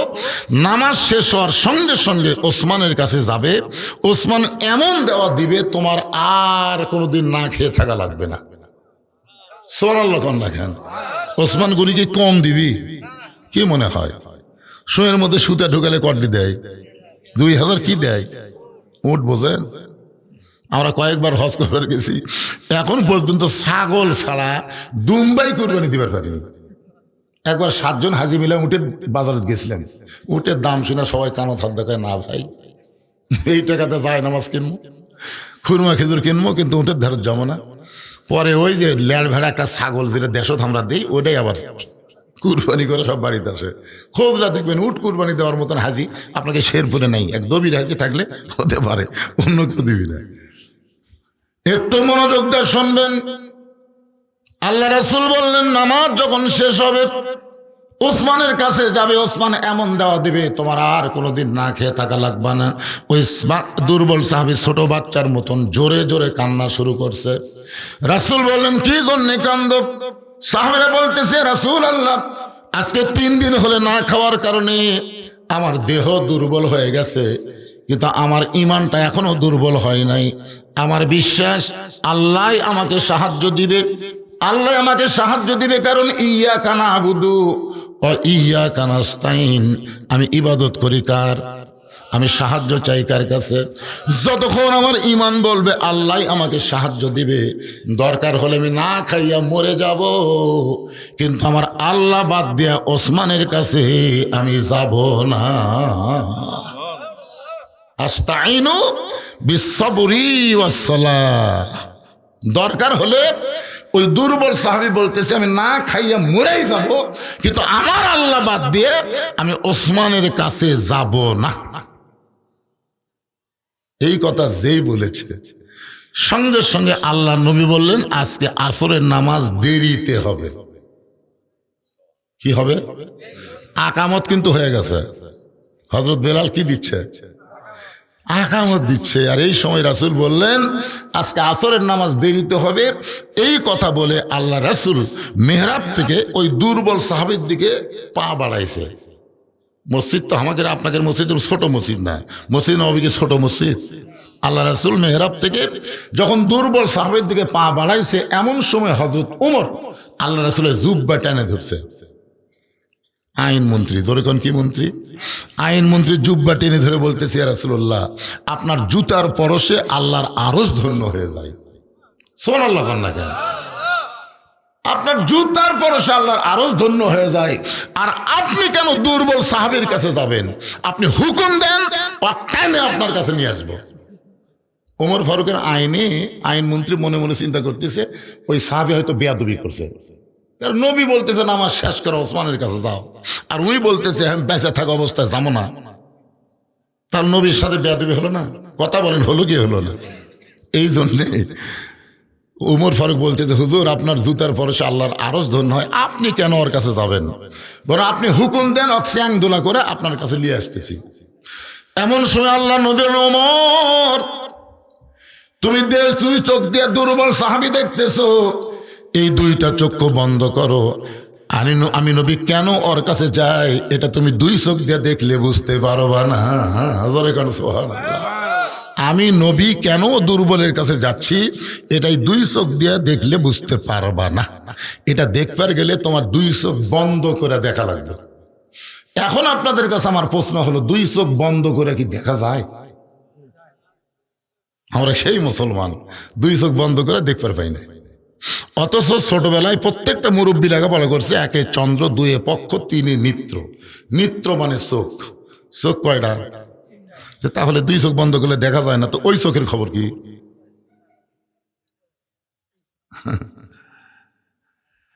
আরে আমাদের ওই চক্ষু বন্ধ হওয়ার কারণেই আমরা দুনিয়ার পাগল হয়ে গেছি। এই দুই চোখের সাথে যদি ওই চোখটাও থাকতো তাহলে আমরা দুনিয়ার এত পাগল হতাম না। তিনতলা চারতলা বাড়ির দিকে না তাকায়া আমরা বারবার কবরের দিকে তাকাতাম। জোরে কোন কথা ঠিক কিনা? আপনাদের এই বড় পুকুরে কি গোরস্থান আছে? হায় হায়, হ্যাঁ, খুব খেয়াল করবেন। রাসূল বলেছেন, ইত্তাকু ফিরাসাতাল মুমিনিনা ফাইন্নাহু ইয়ানজুরু বিনূরিল্লাহ। তোমার এই দুই চোখ দিয়ে দেখতে গেলে লাইটের আলো লাগবে, চন্দ্রের আলো লাগবে, সূর্যের আলো লাগবে। যদি আলো না থাকে তুমি বলবে দেখা যায় না, তাই বলবে না? দেখা যায় না, বারে চোখ ঠিকই আছে তারপরেও দেখা যায় না। কারণ এই দুই চোখ নিজেতে দেখে না, একটা কারো মাধ্যমে দেখে। কিন্তু ওই চোখ, ওই যে তৃতীয় চোখ, এই চোখ কিন্তু লাইট, চন্দ্র, সূর্য লাগে না। এই চোখ দেখে আল্লাহর নূরের সাহায্যে। ধরে কোন সুবহানাল্লাহ। ইয়ানজুরু বিনূরিল্লাহ। আপনার বলেন তো এই দুই চোখ খুলবে কেমনে, কোন আমলের দ্বারা? এতক্ষণ ধরে যে ওয়াজ করতেছি কিসের? এই কথাটা কর না কেন? কোন আমলের দ্বারা? আরো জোরে বলেন। রাসূল কেন বললেন আনতা আবুদুল্লাহ কাআন্নাকা তারাহু ফাইন লাম তাকুন তারাহু ফাইন্নাহু ইয়ারাকা? রাসূল কেন বললেন আসসালাতু মিরাজুল মুমিনিন, নামাজ হচ্ছে মুমিনদের মেরাজ? এগুলা কি রাসূল ইয়ার কি করে বলছে? আজকে সেই মসজিদকে কেন্দ্র করে মাহফিল। এখন আল্লাহ রাসূল কেন দুর্বল সাহাবীর দিকে যাচ্ছে? ওমরকে যে গরম বক্তব্য দিলেন যে দুই চোখ বন্ধ করে, ওই চোখ দিয়ে দেখো আমি কেন দুর্বল সাহাবীর দিকে যাচ্ছি। এই জায়গায় আমি ওয়াজটা আপাতত বন্ধ রেখে আমার এই চুপ করা মা বোনদের জন্য কিছু কথা বলা লাগবে। কিছু কথা বলা লাগবে, কারণ এরা কিন্তু রাগ করাই মুখ বন্ধ করে চলছে। দেখি হুজুর আমাকে ওয়াজ করে কখনো। আল্লাহ রাসূল একদিন ফাতেমাকে বলল, ফাতেমা তুমি একটা আমলের কারণে আল্লাহ তোমাকে জান্নাতি নারীদের নেত্রী বানাচ্ছে। সেই আমলটার নাম হলো পর্দা। ফাতেমা বলতেছে, বাবা তাহলে পৃথিবীর মধ্যে আমি হলাম সবচাইতে শ্রেষ্ঠ, যে আল্লাহ আমাকে জান্নাতি নারীদের নেত্রী বানায় দিছে। সুবহানাল্লাহ। আল্লাহ রাসূল বলেন, ফাতেমা তুমি যেন মন খারাপ করো না, আমি একটা কথা বলবো, আল্লাহ আমাকে জানাইছে। কে জানাইছে? আল্লাহ তোমাকে জান্নাতি নারীদের নেত্রী বানাইছে, এটা যেমন ঠিক, তবে তোমার আগে একজন মেয়েকে আল্লাহ জান্নাত দিবে। আর আপনার সুবহানাল্লাহ বলতেছেন না? রাসূল বলেন, ফাতেমা আল্লাহ তোমাকে জান্নাতি নারীদের নেত্রী বানাইছে, কিন্তু তোমার আগে একজন মেয়েকে আল্লাহ জান্নাত দেবে। সঙ্গে সঙ্গে ফাতেমার মনটা খারাপ করে বলে, বাবা আমার আগে যে মেয়েটা জান্নাতে যাবে, এই মেয়েটা এমন কি আমল করলো, ওই মেয়েটার পরিচয় কি, মেয়েটা থাকে কোন জায়গায়? আল্লাহ নবী বলেন, ফাতেমা ওই দেখো একটা পাহাড় দেখা যায়, পাহাড়ের সামনে একটা জঙ্গল দেখতে পাও। বলে হ্যাঁ। ওই জঙ্গলের কাছে ছোট্ট একটা ঝুপড়ি বাড়ি, ওই বাড়িটা হলো একটা কাঠুরিয়ার বাড়ি। ওই কাঠুরিয়ার বিবি জামিলাকে আল্লাহ তোমার আগে জান্নাত দিবে। আপনারা তো সুবহানাল্লাহ করছেন, কিন্তু ফাতেমা সুবহানাল্লাহ। ফাতেমার চোখ দিয়ে পানি বের করে বলে, বাবা ওই একটা সাধারণ কাঠুরিয়া, হাত কেটে খায়, একটা সাধারণ কাঠুরিয়ার বউ আমার আগে জান্নাতে যাবে, এমন কি আমল করলো, সে আমলটার কথা আমাকে একটু বলে দেন। আল্লাহ রাসূল বলে, ফাতেমা কোন আমলের কারণে আল্লাহ কাঠুরের বউকে তোমার আগে জান্নাতে দিবে এটা আমি বলতে পারবো না, তুমি তদন্ত করে জেনে নাও। এ মায়েরা যারা বসে আছেন শোনেন, ফাতেমার আগে যে মেয়েটা জান্নাতে যাবে কি আমল করে এটা তদন্ত করে জেনে নাও। পরের দিন ফাতেমা আসরের নামাজের পরে চুপি চুপি পর্দা নিশে ফাতেমা জামিলার বাড়ির দরজাত গেছে আমল জানার জন্য। কি জানার জন্যে? দরজায় গিয়ে ডাক দিলেন জামিলা। সঙ্গে সঙ্গে জামিলা দরজায় এসে কাঁদতেছেন। ফাতেমা বললেন, আমি নবীর মেয়ে ফাতেমা, তোমার দরজায় মেহেরবানি করে দরজা খুলে দাও। জামিলা ছোট বাচ্চার মতন দরজায় কান্দে। ফাতেমা বলে, জামিলা কান্দার কারণ কি? বলে, আমার সারা জীবনের সাধনা, আমি নবীর মেয়ে ফাতেমাকে এক নজর দেখতে চাই। ফাতেমা বললেন, দরজা খুললি আমার সঙ্গে দেখা হবে, তাহলে কান্দো কেন? জামিলা বলতেছে, আমি দরজা খুলতে পারতেছি না, কারণ আমার স্বামী বাড়িতে নাই, আর স্বামীর হুকুম ছাড়া ফাতেমার জন্য দরজা খুলতেও আমি বড় ভয় পাই। ফাতেমা চমকে উঠছে, ওরে বাবা রে, একটা মেয়ের সাথে একটা মেয়ে দেখা করবে, এখানেও বলে স্বামীর হুকুম লাগবে। আর সেই মেয়ে কি সাধারণ মেয়ে? যে মেয়েটা দরজার এপারে দাঁড়িয়ে ফাতেমা জামিলাকে ডাকতেছে, আপনার বলেন সেই মেয়ে কি সাধারণ মেয়ে? তাহলে নবীর মেয়ে ফাতেমার সঙ্গে দেখা করতে গেলে স্বামীর হুকুম ছাড়া দেখা করা যায় না। এই মেয়েটা কি, এটা আমাকে জানাই লাগবে। ফাতেমার আগ্রহ আর বেড়ে গেছে। জামিলা বলতেছে, মন খারাপ করেন না, আজকের মতো আপনি ফেরত যান। আগামীকাল এই সময় আসা মাত্রই আমি দরজা খুলে দিব, আমার সঙ্গে আপনার দেখা হবে। কারণ আমার স্বামী রাত্রেবেলা বাড়িতে আসবে কাঠ বিক্রি করে, আমি স্বামীর কাছ থেকে হুকুম নিব, আগামীকাল এই সময় আসেন, দরজা খুলে দিব।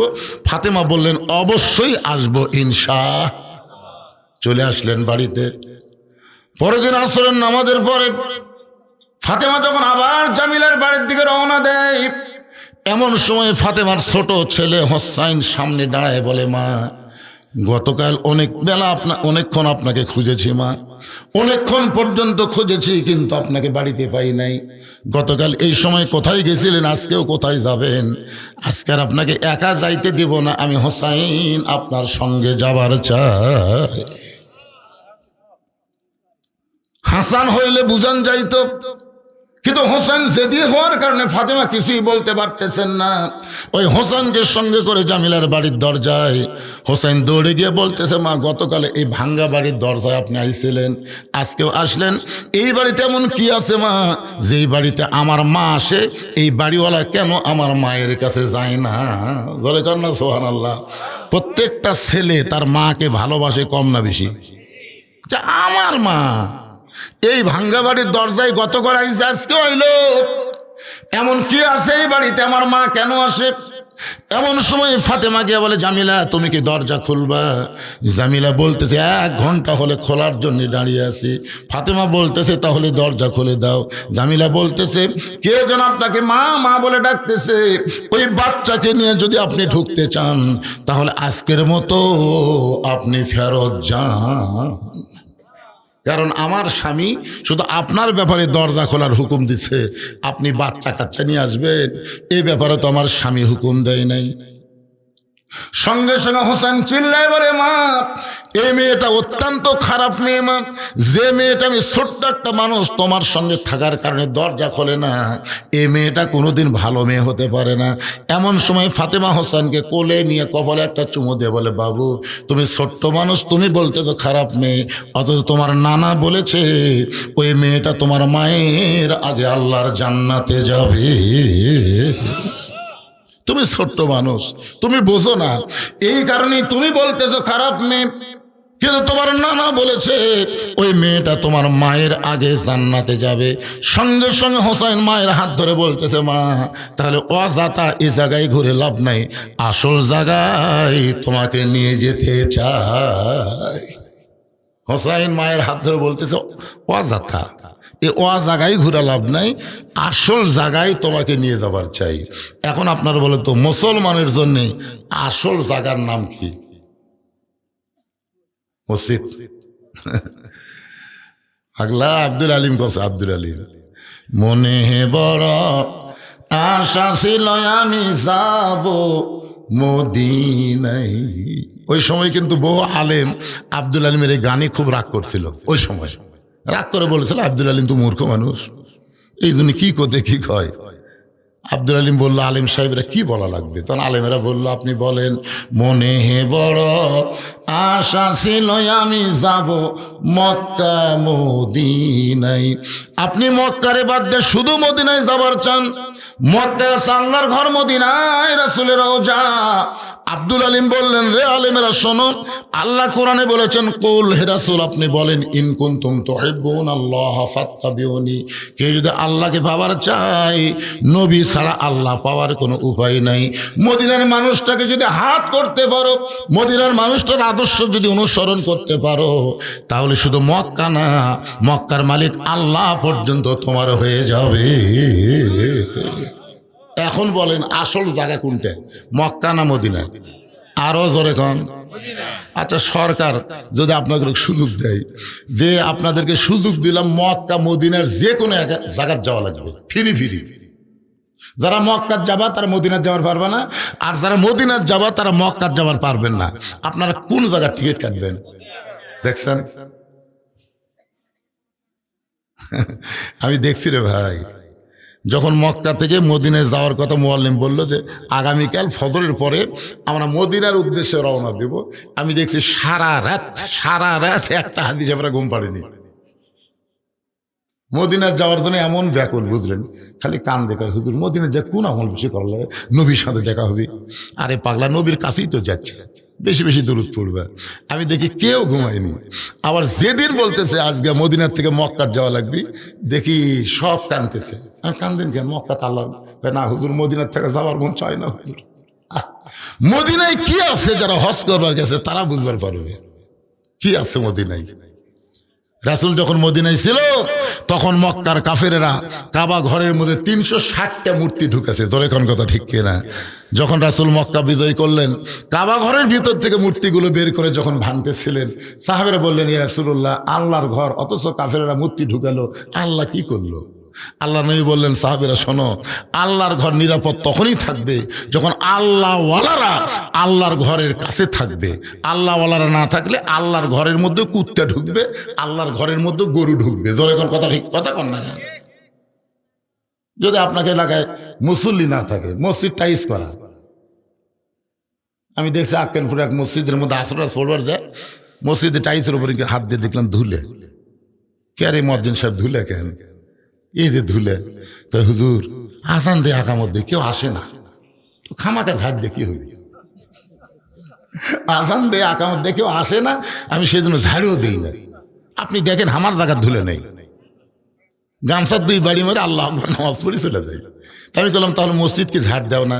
ওই নামাজের দিন দেই হুজুর, নামাজের দিন। নামাজের দিন কোনটা?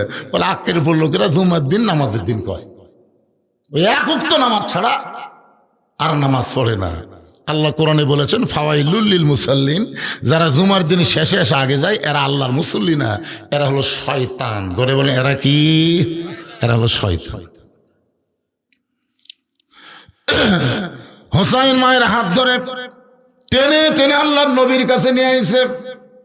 ফাতেমা বলতেছে, বাবা আমার কোনো দোষ নাই, আমি প্রথম দিন গেছি স্বামী না থাকার কারণে দরজা খোলে নাই, আমি দ্বিতীয় দিন গেলাম হোসাইন সঙ্গে থাকার কারণে দরজা খুললো না, আরো 10 দিন যাবো বাবা, কিন্তু এই হোসাইন আমাকে আপনার কাছে নিয়ে আইছে, আমার কোনো দোষ নাই, আমার কোনো দোষ নাই। কোন আমলের কারণে?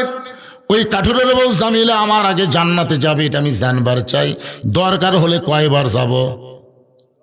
কিন্তু এই হোসাইন সব নষ্ট করছে। হাত ধরে আপনার কাছে নিয়ে আইছে, আমার কোনো দোষ নাই। সঙ্গে সঙ্গে হোসাইন মায়ের হাতটা ছাইড়া দিয়ে এক দৌড়ে গিয়ে নানার হাত ধরে বলে, নানা, আমার যেই মাকে আপনি কাঠুরার বাড়ির দরজাত পাঠালেন, আপনি কি আমার মারে চিনেন? ও নানা, আপনি কি আমার মারে চিনেন? নানা গো, আপনার কাছে আমার প্রশ্ন হলো, আপনার মা আর আমার মা, এই 2 জনের মধ্যে কার মার দাম বেশি? আপনি যদি আপনার মারে পাঠাইতেন আমার কোনো আপত্তি ছিল না, কারণ আপনি একদিন বলেছেন আমার মা জান্নাত পাবে কি পাবে না তার কোনো গ্যারান্টি নাই। কিন্তু হোসেনের মা ফাতেমা শুধু জান্নাত পাবে না, জান্নাতি নারীদের নেত্রী হবে। যেই হোসেনের মা জান্নাতি নারীদের নেত্রী হবে, তাকে আপনি পাঠাছেন একটা কাঠুরের বইয়ের দরজাত। আপনি আর মা চিনেন? ওরে বাবা রে, আল্লাহ রাসূল বলে হোসাইন তুই কি বলবার স্যার? হোসাইন বলতেছে কোন আমলের কারণে ওই কাঠুরের বউ জামিল আমার মায়ের আগে জান্নাতে যাবে, এটা যতক্ষণ আপনি না বলবেন আপনার হাত আমি ছাড়বো না। দেখি তো কি করেন। নবীর হাত এভাবে চাপিয়ে ধরে বুকের মধ্যে তুলছে, জেদি বেশি, বুঝলেন না? সঙ্গে সঙ্গে আল্লাহ নবী ডাকছে, আলী রে, কে রে আলী? আলী দৌড়াইছে, হুজুর আমারে ডাকলেন কেন? দেখ তোর বেটা যেভাবে আমার হাত চাপে ধরছে। হোসেন বলতে, আলী বলতে যায়, হোসেন এই নানার হাত ছেড়ে দাও। হোসেন বলতেছে, আব্বা আপনি জানেন কি কাম করছে? আমার মাকে কাঠুরের বউয়ের বাড়ির দরজা পাঠাছে আর বলেছে ওই কাঠুরের বউ নাকি আমার মায়ের আগে জান্নাতে যাবে। আপনি বলেন এটা কি নানা ঠিক করছে? আলী বলতেছে, আরো জোরে ধর, আরো জোরে ধর। নবী বলতেছে, হাত ছাড়ানোর জন্য তো ডাকলাম আর তুই আরো জোরে ধরতে পারিস কেন? আলী বলতেছে, হুজুর আপনি এই কথা মেয়ে মানুষ বলবার গেলেন কেন? কে আগে জান্নাতে যাবে এটা পুরুষকে বলেন। আবু বকর আগে যাবে, তারপরে উমর যাবে, তারপরে ওসমান যাবে, তারপরে আলী যাবে।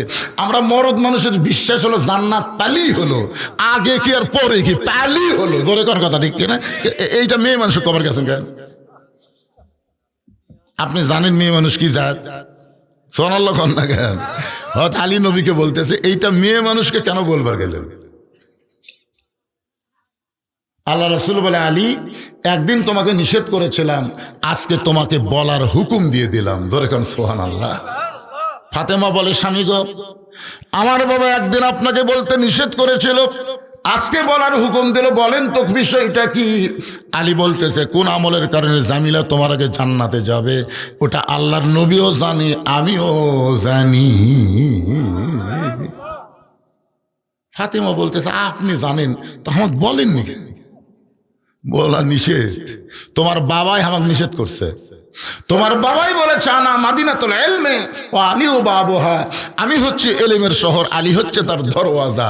তোমার বাবার মধ্যে যত এলেম আছে আমার দরজা দিয়ে সে এলেম দুনিয়াতে প্রকাশ পাবে। ধরে কেন সুবহানাল্লাহ। কিন্তু এখন শহরে যদি নিষেধ করে আমি দরজা কেমনি খুলবো?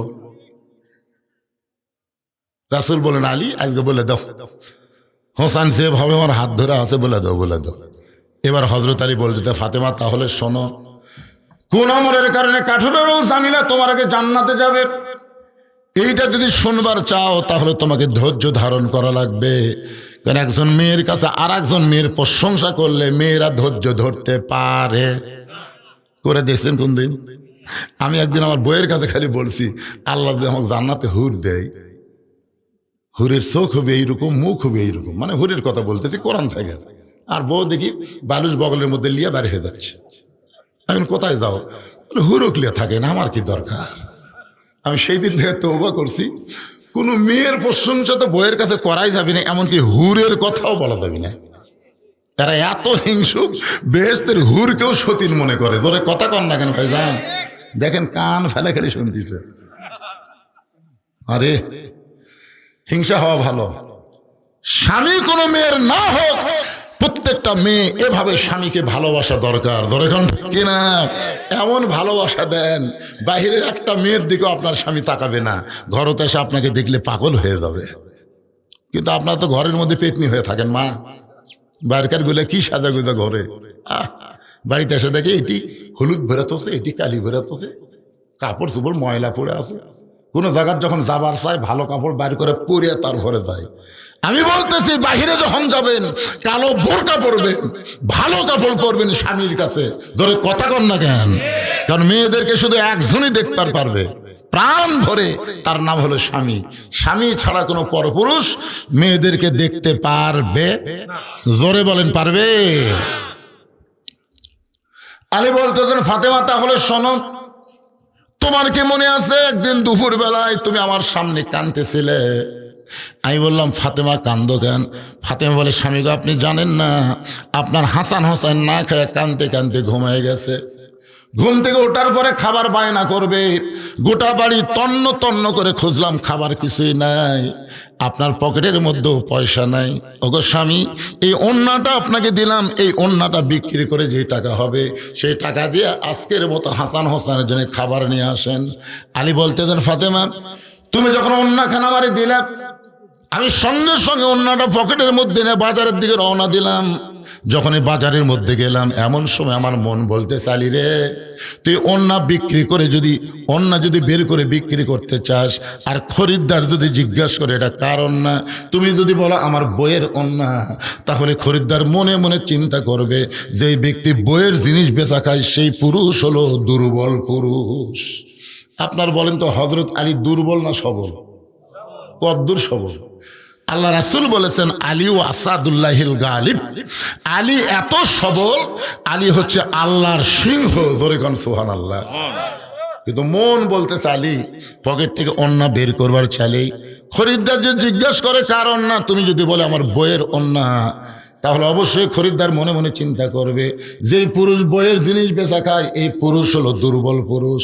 আলী বলে ফাতেমা, আমি পকেট থেকে অন্যটা বের না করে বাজারের মধ্যে যখন ঘুরতেছিলাম কি করব, এমন সময় এক খরিদ্দার এসে আমার সামনে বলে আলী ভাই আপনি মনে হয় কিছু বিক্রি করবেন। আমি আলী চমকে গেলাম, আমি বিক্রি করব আল্লাহ ছাড়া কেউ জানে না। কিন্তু তাকে এদিকে খরিদ্দার ব্যাগটা আমার সামনে মেলে ধরেছে। আমি পকেট থেকে অন্য বের করে যখন ব্যাগের মধ্যে দিলাম, ওই খরিদ্দার একটা বারও ব্যাগের দিকে দেখলো না, বরং ব্যাগটার মুখ ধরে আমার হাতে 6টা দিরহাম দিয়ে খরিদ্দার কোথায় যেন চলে গেল। এমন সময় 6টা দিরহাম নিয়ে হযরত আলী খুব তড়িঘড়ি করে খাবার দোকানে গিয়ে বললাম, দোকানদার ভাই এই 6টা দিরহামের যে খাবার হবে সেই খাবারটা টোপলা করে আমারে দাও। আমার হাসান হোসাইন না খাইয়া কানতে কানতে ঘুমায় গেছে, ঘুম থেকে চেতন পাইলি তারা খাবার বায়না করবে। দোকানদার তাড়াতাড়ি করে 6টা দিরহামের একটা টোপলা খাবার যখন হযরত আলীর হাতে দিবে, আলী পকেট থেকে 6টা দিরহাম বের করে যখন দোকানদারকে দিবেন, এমন সময় এক ফকির এসে কান্দার বলে আলী ভাই আমার বাড়িতে আজকে কয়েকদিন হলে খাবার নাই, যদি পারেন তাহলে আল্লাহর হস্তে আমাকে একটু সাহায্য করেন। আলী বলেন ফাতেমা আমার এত রাগ হয়ে গেল, আমি 6টা দিরহাম দিয়ে খাবার টোপলা নিব, এমন সময় ফকির আমার সামনে দাঁড়াইছে পাওয়ার জন্যে। এমন সময় আল্লাহর কোরআন বললেন আম্মা সাইলা ফালা তানহার, আলী রে সাইলকারীর সঙ্গে খারাপ ব্যবহার করিস না। আমি 6টা দিরহাম থেকে একটা দিরহাম যখন ফকিরকে দিবার চাই, এমন সময় আল্লাহর কোরআন বলতেছে ওয়ামা তুনফিকু মিন শাইইন ফি সাবিলিল্লাহি ওয়াফা ইলাইকুম ওয়া আনতুম লা তুজলামুন। আলী ফকিরকে যদি একটা দিরহাম দান করো, আল্লাহ তোমাকে 10টা দিরহাম ফেরত দিবে। 2টা দিরহাম দান করলে আল্লাহ 20টা দিরহাম দেবে। আর 6টা দিরহাম যদি তুমি ফকিরকে দিয়ে দাও আলী, আল্লাহ তোমাকে দুনিয়াতেই 60টা দিরহাম ফিরাইয়া দিবে। আলী বলতেছেন ফাতেমা আমি আল্লাহর কোরআনকে বিশ্বাস করে ওই খাবার টোপলা না নিয়ে ফকিরকে 6টা দিরহাম দিয়ে দিলাম। ফকির হাসতে হাসতে যখন চলে গেল, দোকানদার বলতে আলী ভাই টোপলার খবর কি? আমি কইলাম টোপলা দিয়ে তোমার হবে না, তুমি 2 বস্তা খাবার প্যাকেট করো। আমি দোকানদারকে 2 বস্তা খাবার প্যাকেট করার কথা বলে আমি মন খারাপ করে বাজারের মধ্যে ঘুরতেছিলাম, আর মনের ইমান বলতেছিল অবশ্যই আল্লাহর ওয়াদা সত্য। জোরে কর না সুবহানাল্লাহ। আলী বলতেছে আমি যখন বাজারের মধ্যে ঘুরতেছিলাম, এমন সময় এক ব্যক্তি রাস্তা দিয়ে উট নিয়ে আসতেছে আর বলতেছে আলী ভাই এই উটটা কিনবেন নাকি? আমি বললাম ভাইজান একটা পয়সাও আমার পকেটে নাই, উটটা কেমনে নেব? উটওয়ালা বলতেছে 100 দিরহামে বাকিতে উটটা নেন, বিক্রি করে টাকা দেবেন, এটাও কি পারবেন না? আলী বলেন ফাতেমা রে এমন সুযোগ আমি জীবনে পাই নাই। 100 দিরহাম বাকিতে উটটা নেওয়ার পরে ওই উটটা যেই মাত্র উটের বাজারে বিক্রি করতে গেলাম, এমন সময় চারিদিক থেকে খরিদ্দার এসে আমাকে ঘিরে ধরে বলতেছে ওগো আল্লাহ নবীর শিক্ষামন্ত্রী কবে থেকে উটের ব্যবসা শুরু করলেন? সুবহানাল্লাহ কন না কেন? আলী ছিল আল্লাহ নবীর কি মন্ত্রী? শিক্ষামন্ত্রী। কবে থেকে উটের ব্যবসা শুরু করলেন? আলী বলতেছেন ফাতেমা সবাই যখন আমাকে এরকম তিরস্কার করতেছে, এমন সময় খরিদ্দার এসে আমার সালাম দেওয়ার, এই ভাই হাট বাজারে ভালো মানুষ বেশিক্ষণ থাকতে নেই, উটটার দাম কত নেবেন? আমি বললাম একটা দাম হিসাব করে বলো। খরিদ্দার বলতেছে 160 দিরহাম দিলাম। 160 দিরহামে উটটা বিক্রি করে 100 দিরহাম উটওয়ালাকে ফেরত দেওয়া, কি 60টা দিরহাম নিয়ে ওই খাবার দোকানে বললাম ভাইজান খবর কি? বলে 2 বস্তা খাবার প্যাকেট করে রাখছি, দাম কত নিবা? বলে 60টা দিরহাম দিলেই চলবে। আলী বলতেছে 60টা দিরহাম দিয়া আমি আমি 2 বস্তা খাবার কান্দে নিয়ে খুশি হয়ে যখন বাড়ির দিকে আসলাম, ও ফাতেমা তোমার কি মনে আছে আমি যেই মাত্র দরজার কাছে সঙ্গে সঙ্গে তুমি দরজা বন্ধ করে দিলে, আমি সালাম দিলাম, আসসালামু আলাইকুম ইয়া আহলাল বাইত, তুমি জানলা থেকে বলতেছো ওয়ালাইকুম আসসালাম, দরজা খোলা যাবে না। আমি আলী বললাম ফাতেমা দরজা খোলো, তুমি তখন ঘরের ভিতর থেকে বলতেছেন দরজা খোলা যাবে না, অন্য বিক্রি করার টাকাতে বড় দূরে 1 টোপলা খাবার হবে, আপনি 2 বস্তা খাবার কোথায় পাইলেন? যতক্ষণ না বলবেন ততক্ষণ দরজা খুলবো না। আলী বলতেছে ফাতেমা বড় কষ্ট পাচ্ছি, 2টা বস্তা অনেকক্ষণ হলে কান্দে আছে, একটু দরজা খুলে দাও, বস্তা 2টা রাখার পরে আমি বলবো।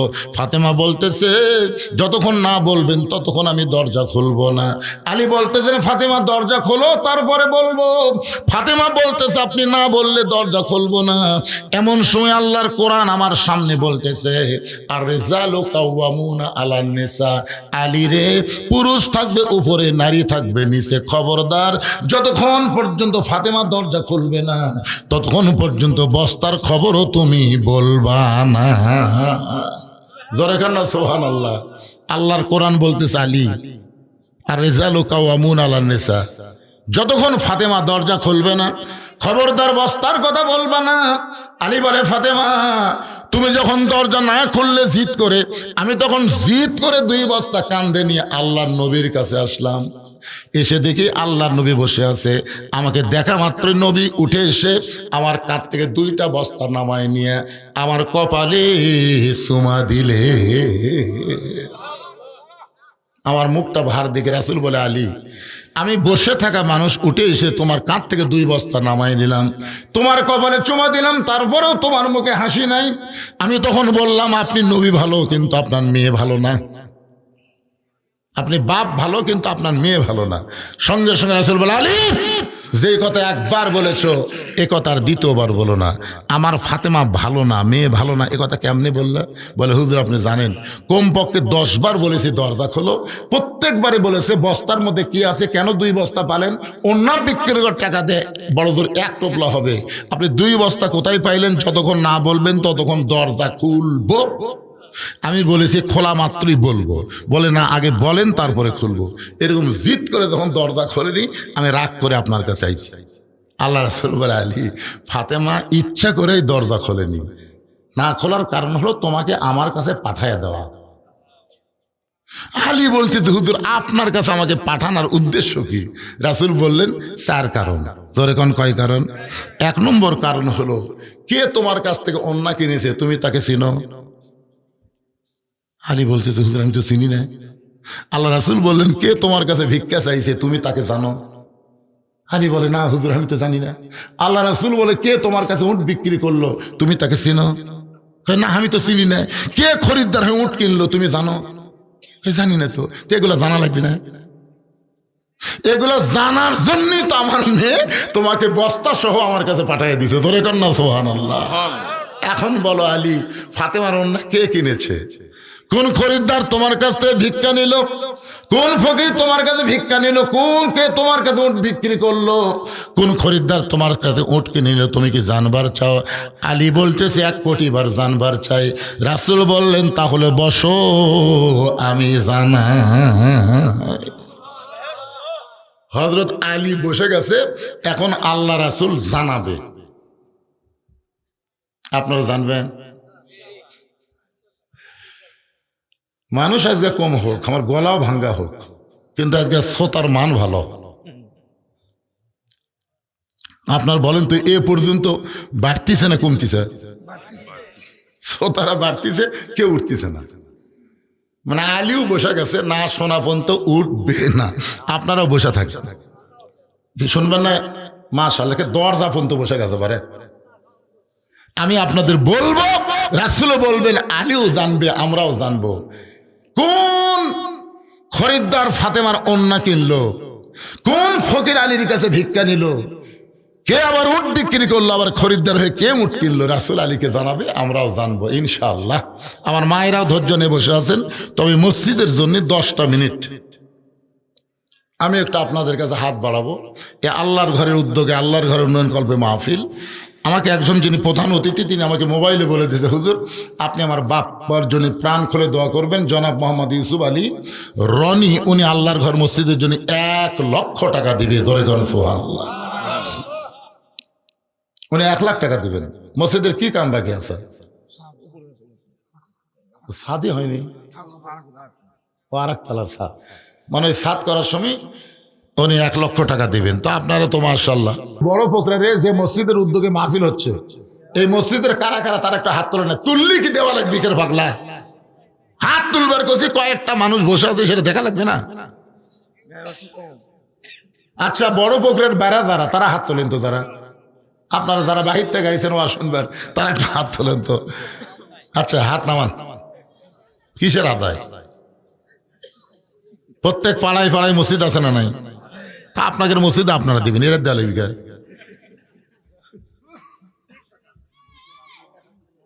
না না, গ্রামের লোক মাহফিলে না বসা লক্ষণ ভালো।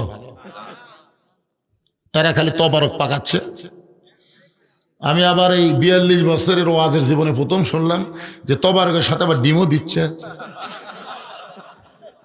আমি কোনোদিনও শুনিনি যে তবারকের সাথে ডিম দেয়। এই ডিম দিবি ওরা, কি বড় হাউসের করে এইগুলা করবার দেয় ওরা, সব ওটি আটকে আছে। বাজান এখন আদায় হয়ে বাজান, এ তবারক ছেড়ে চলে আসো। হ্যাঁ, আপনারা যারা বাহির থেকে এসেছেন, এই গ্রামের অনেকে জামাই হতে পারেন, গ্রামের বিয়ে হতে পারেন, গ্রামের আত্মীয় হতে পারেন, এই গ্রামের মানুষদেরকে ভালোবাসেন। এরা বড় আশা করেছে আপনাদেরকে দাওয়াত দিয়ে মাহফিল করতেছে। এই জন্য আপনারা একটু আল্লাহর রাস্তে দিবেন। আপনাদের মধ্যে বাপ মা যাদের কবরের কাছে, বাপ মা রুহের মাগফিরাতে এই মসজিদের উন্নয়ন কল্পে 1,000, 2,000, 5,000 যিনি যা পারবেন আল্লাহর রাস্তে খুশি মনে একটু দান করবেন। ভাই সবাই দিবেন। বাইরে থেকে যারা আইছেন, মসজিদ কার ঘর? আল্লাহর ঘর যে সুন্দর করে, আল্লাহর ঘর যে তৈরি করার ব্যাপারে সহযোগিতা করে, আল্লাহ রাসূল বলেছেন আল্লাহ তার জন্য জান্নাতে একটা ঘরই বানায় দেয়। এই জান্নাতে ঘর পাওয়ার জন্য, দুনিয়া থেকে জান্নাতের ঘর বানানোর উদ্দেশ্যে আল্লাহর ঘর মসজিদে খুশি মনে কে 5,000 টাকা দান করবেন, নগদ কিংবা বাকি যাই পারেন। এখানে কাগজ কলম আছে, লেন। আর আমি অনুরোধ করতেছি এই মুহূর্তে বড় পোখরার লোকেরা, আপনারা এই মসজিদের যারা মহব্বতের লোক, তারা আসেন। আসেন, এটা কে দিল? আবু বকর সিদ্দিক, ওনার ছেলে। মসজিদের কি এই ইউসুফ রনির কে হয়? ভাই, চাওতো ভাই, আপন চাওতো ভাই। ও রনি আগে দিছে এক ভাই 1,00,000 টাকা, রনি আবার দিল 1,000 টাকা। কত কম? 99,000 কম। এত কম দেয়া কাম হয় করে, হয় না? যাই হোক, রনি 1,000 টাকা দান করছে। মনে হয় রনি নাই, আচ্ছা না, রনিকে এই যে আপনার ছেলে আছে, আসেনি? আবু বকর সিদ্দিক আসেনি? আবু বকর সিদ্দিক আসেনি, রনিও আসেনি। মানে না আসা লোকের টাকা পাওয়া যাচ্ছে।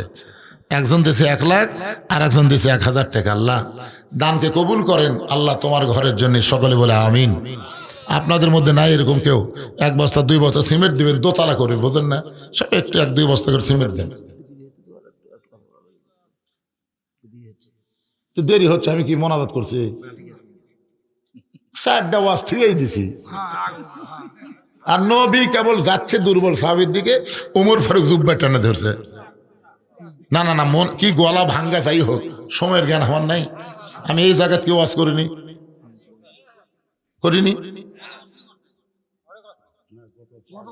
গত বছর, আগত বছর। তো যাই হোক, আমি তো ঘড়ি দেখে ওয়াজ করি না, কিন্তু আজকে বুঝতেছেন আমার গলার সাথে সাথে মাইকও দুটো এক হয়ে গেছে।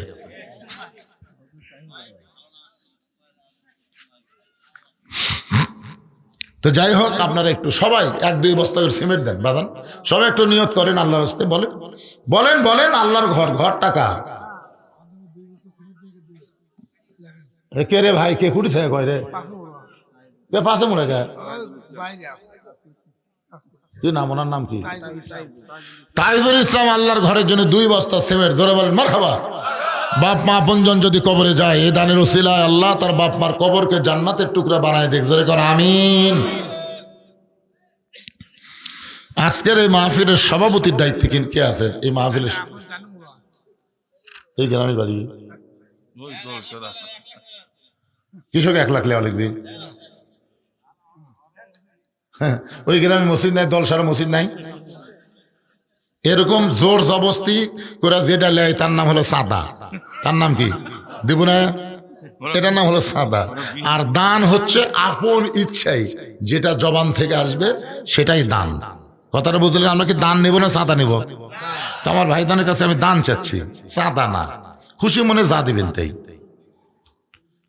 আলহাজ মোহাম্মদ জামাল উদ্দিন পরামানিক আজকে তাকে সম্মান দিয়েছে আল্লাহর পক্ষ থেকে। তইজ্জমান তাসা, সম্মান দেওয়ার মালিককে সভাপতির সম্মান দেওয়া হয়েছে। দেখি খুশি মনে আপনি যা বলবেন বলেন। মাশাআল্লাহ, উনি খুশি মনে আল্লাহর ঘরের জন্য 10,000 টাকা ধরে বলেন মারহাবা। এখানে সহসভাপতি 4, 2, 5 জনের নাম আছে। সহসভাপতি 5 জনের নাম।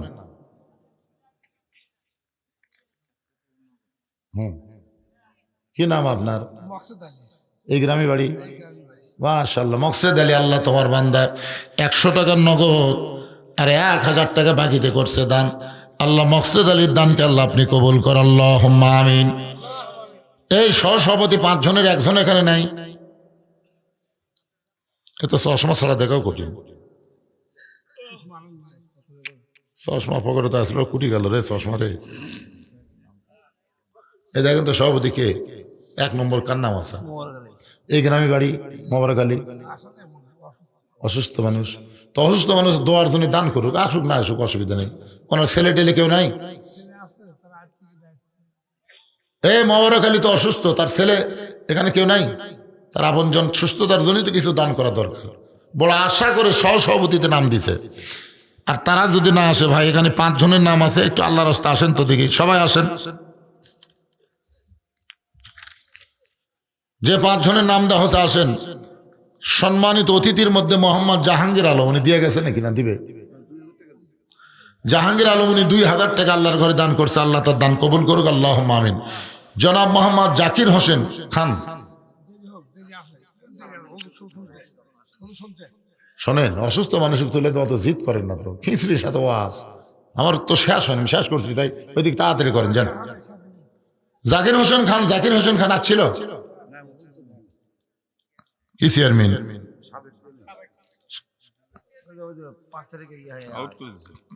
ছেলেকে আউট করে দিয়েছে, ছেলেকে আপনার নাম দিচ্ছেন। আচ্ছা, তা আসেনি তো, উনি আসে নাই। বিশেষ অতিথিবৃন্দুর মধ্যে অনেকের নাম রয়েছে, বিশেষ অতিথিবৃন্দ অনেকের নাম রয়েছে। যদি আপনারা জানেন যে আমার নাম বিজ্ঞাপনে আছে, এখানে থাকলে আসেন, আল্লাহর রাস্তায় একটু আসেন ভাইজান। সবাই একটু বলেন কে নাজিম, কে ছিল? এই গ্রামের একটা ছেলে নাজিম উদ্দিন 1 বস্তা সিমেন্ট দান করবে।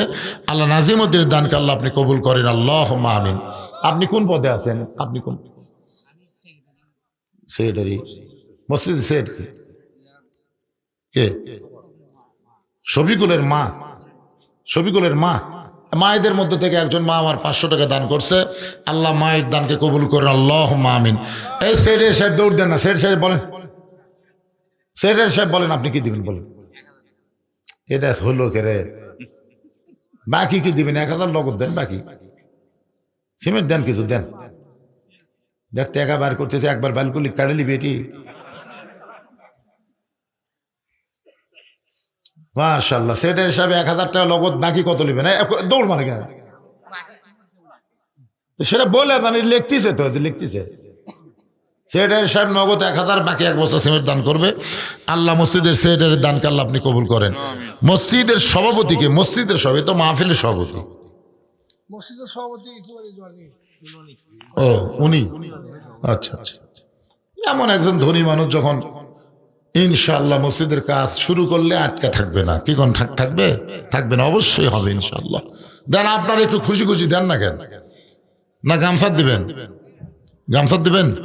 তাহলে গামছা ব্যাগলা ভিতরে নামো বাবা, এই গামছা ব্যাগলা ভিতরে নামো, নামো। যিনি যা পারবেন আল্লাহর রাস্তায় দিবেন, বাদ বাকি এই গ্রামের লোকেরাই দিয়ে মসজিদ করবে ইনশাআল্লাহ। আপনারা খুশি খুশি দেন, খুশি খুশি আল্লাহর রাস্তায় একটু নিয়ত করে দেন।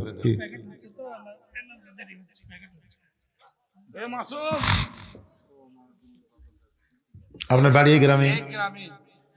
কি নাম? মোহাম্মদ জাকারিয়া। বাপ মার জন্য, বাপা মারা গেছে? হ্যাঁ, বাপ মা মারা গেছে, মারা গেছে। বাপ মা দুইজনই কবরে চলে গেছে। বাপ মার রোহের মাগফিরাতের জন্য 1000 টাকা আল্লাহর ঘরে নগদে দান করছে। আল্লাহ বাপ মার কবরকে জান্নাতের টুকরা বানায় দেন, জোরে কোন আমিন। কেরে আমার মায়ের এই ব্যাগলা ঢোকে না কেরে, মাহফিল কমিটির লোকেরা কোথায় ব্যাগলা ঢোকেন ভিতরে, ব্যাগ হোক গামছা হোক যেটা পারে সেটা ঢোকেন।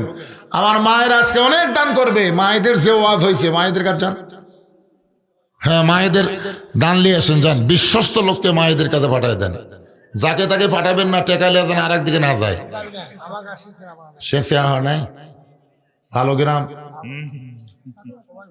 আলহামদুলিল্লাহ আলহামদুলিল্লাহ। কিন্তু আপনাদের গ্রামের বড় পুকুর কোন জায়গায়? বড় পুকুরে আপনার বুঝাইতে বাড়ি করছে, বড় পুকুর মুজাহিদ বাড়ি করতেছে। বুঝাইতে বাড়ি করছে।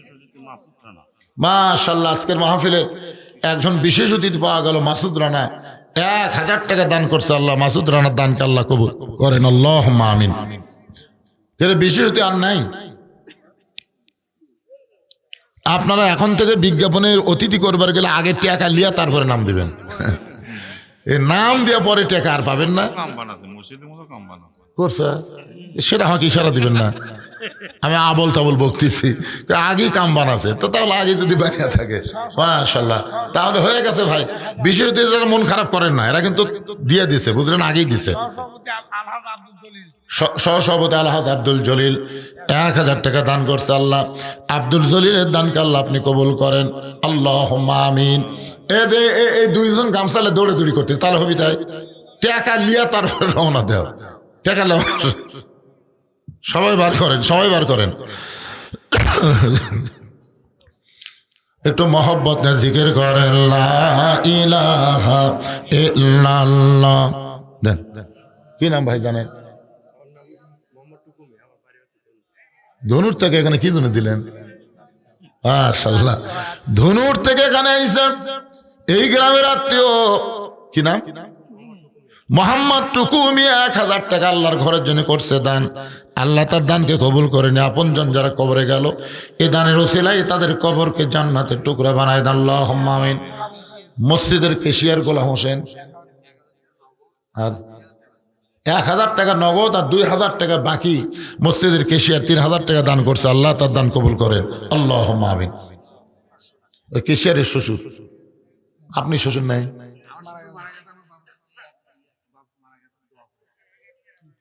এই কেশিয়ারের শ্বশুর আবার 500 টাকা দান করছে, আল্লাহ কবুল করেন। আর একজন 50 টাকা দান করছে, আল্লাহ কবুল। মসজিদের সাবেক সেক্রেটারি আলহাজ মোজাম হোসেন 1000 টাকা দান করছে, আল্লাহ তার দান কবুল করুক, আল্লাহুম্মা আমিন। কেরে গামছার আদায় শেষ হলো? এই টাকাগুলো টেজত নিয়ে আসো বাবা, টাকাগুলো টেজত নিয়ে আসো। আদায় করার পরে কত দিল মানুষ, এই আবার কি ধরছে এটা? দেখ দেন, সবাই দেন, সবাই দেন, জীবনের শেষ দান মনে করে দিয়ে দেন। আর হয়তো দান করার হায়াত যদি না থাকে, আজকে দানই যদি আল্লাহ শেষ দান মনে করে, এই জন্য সবাই দেন। 10, 20, 50, 100 যেটা পারবেন আল্লাহর রাস্তায় দান করেন। এই গ্রামের শামসুল আর বাপের জন্য আব্দুর রহমান, মৃত আব্দুর রহমান 500 টাকা দান বাকি। মৃত আব্দুর রহমানের জন্য গ্রামের শামসুল 500 টাকা বাকিতে দান করছে। আল্লাহ বাবার কবরকে জান্নাতের টুকরা বানায় দেখ, আল্লাহুম্মা আমিন। এরকম নগদ যদি না থাকে আপনার বাকি লেগে দেন, পরে দিবেন। মসজিদের কাজ চলমান আছে তো সবাই দিবেন ইনশাল্লাহ।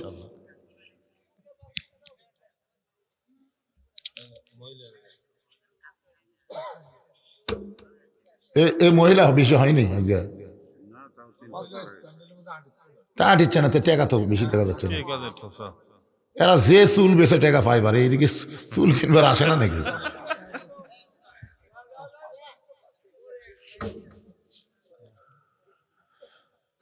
একটু মহব্বত নিয়ে জিকির করেন, লা ইলাহা ইল্লাল্লাহ, লা ইলাহা ইল্লাল্লাহ,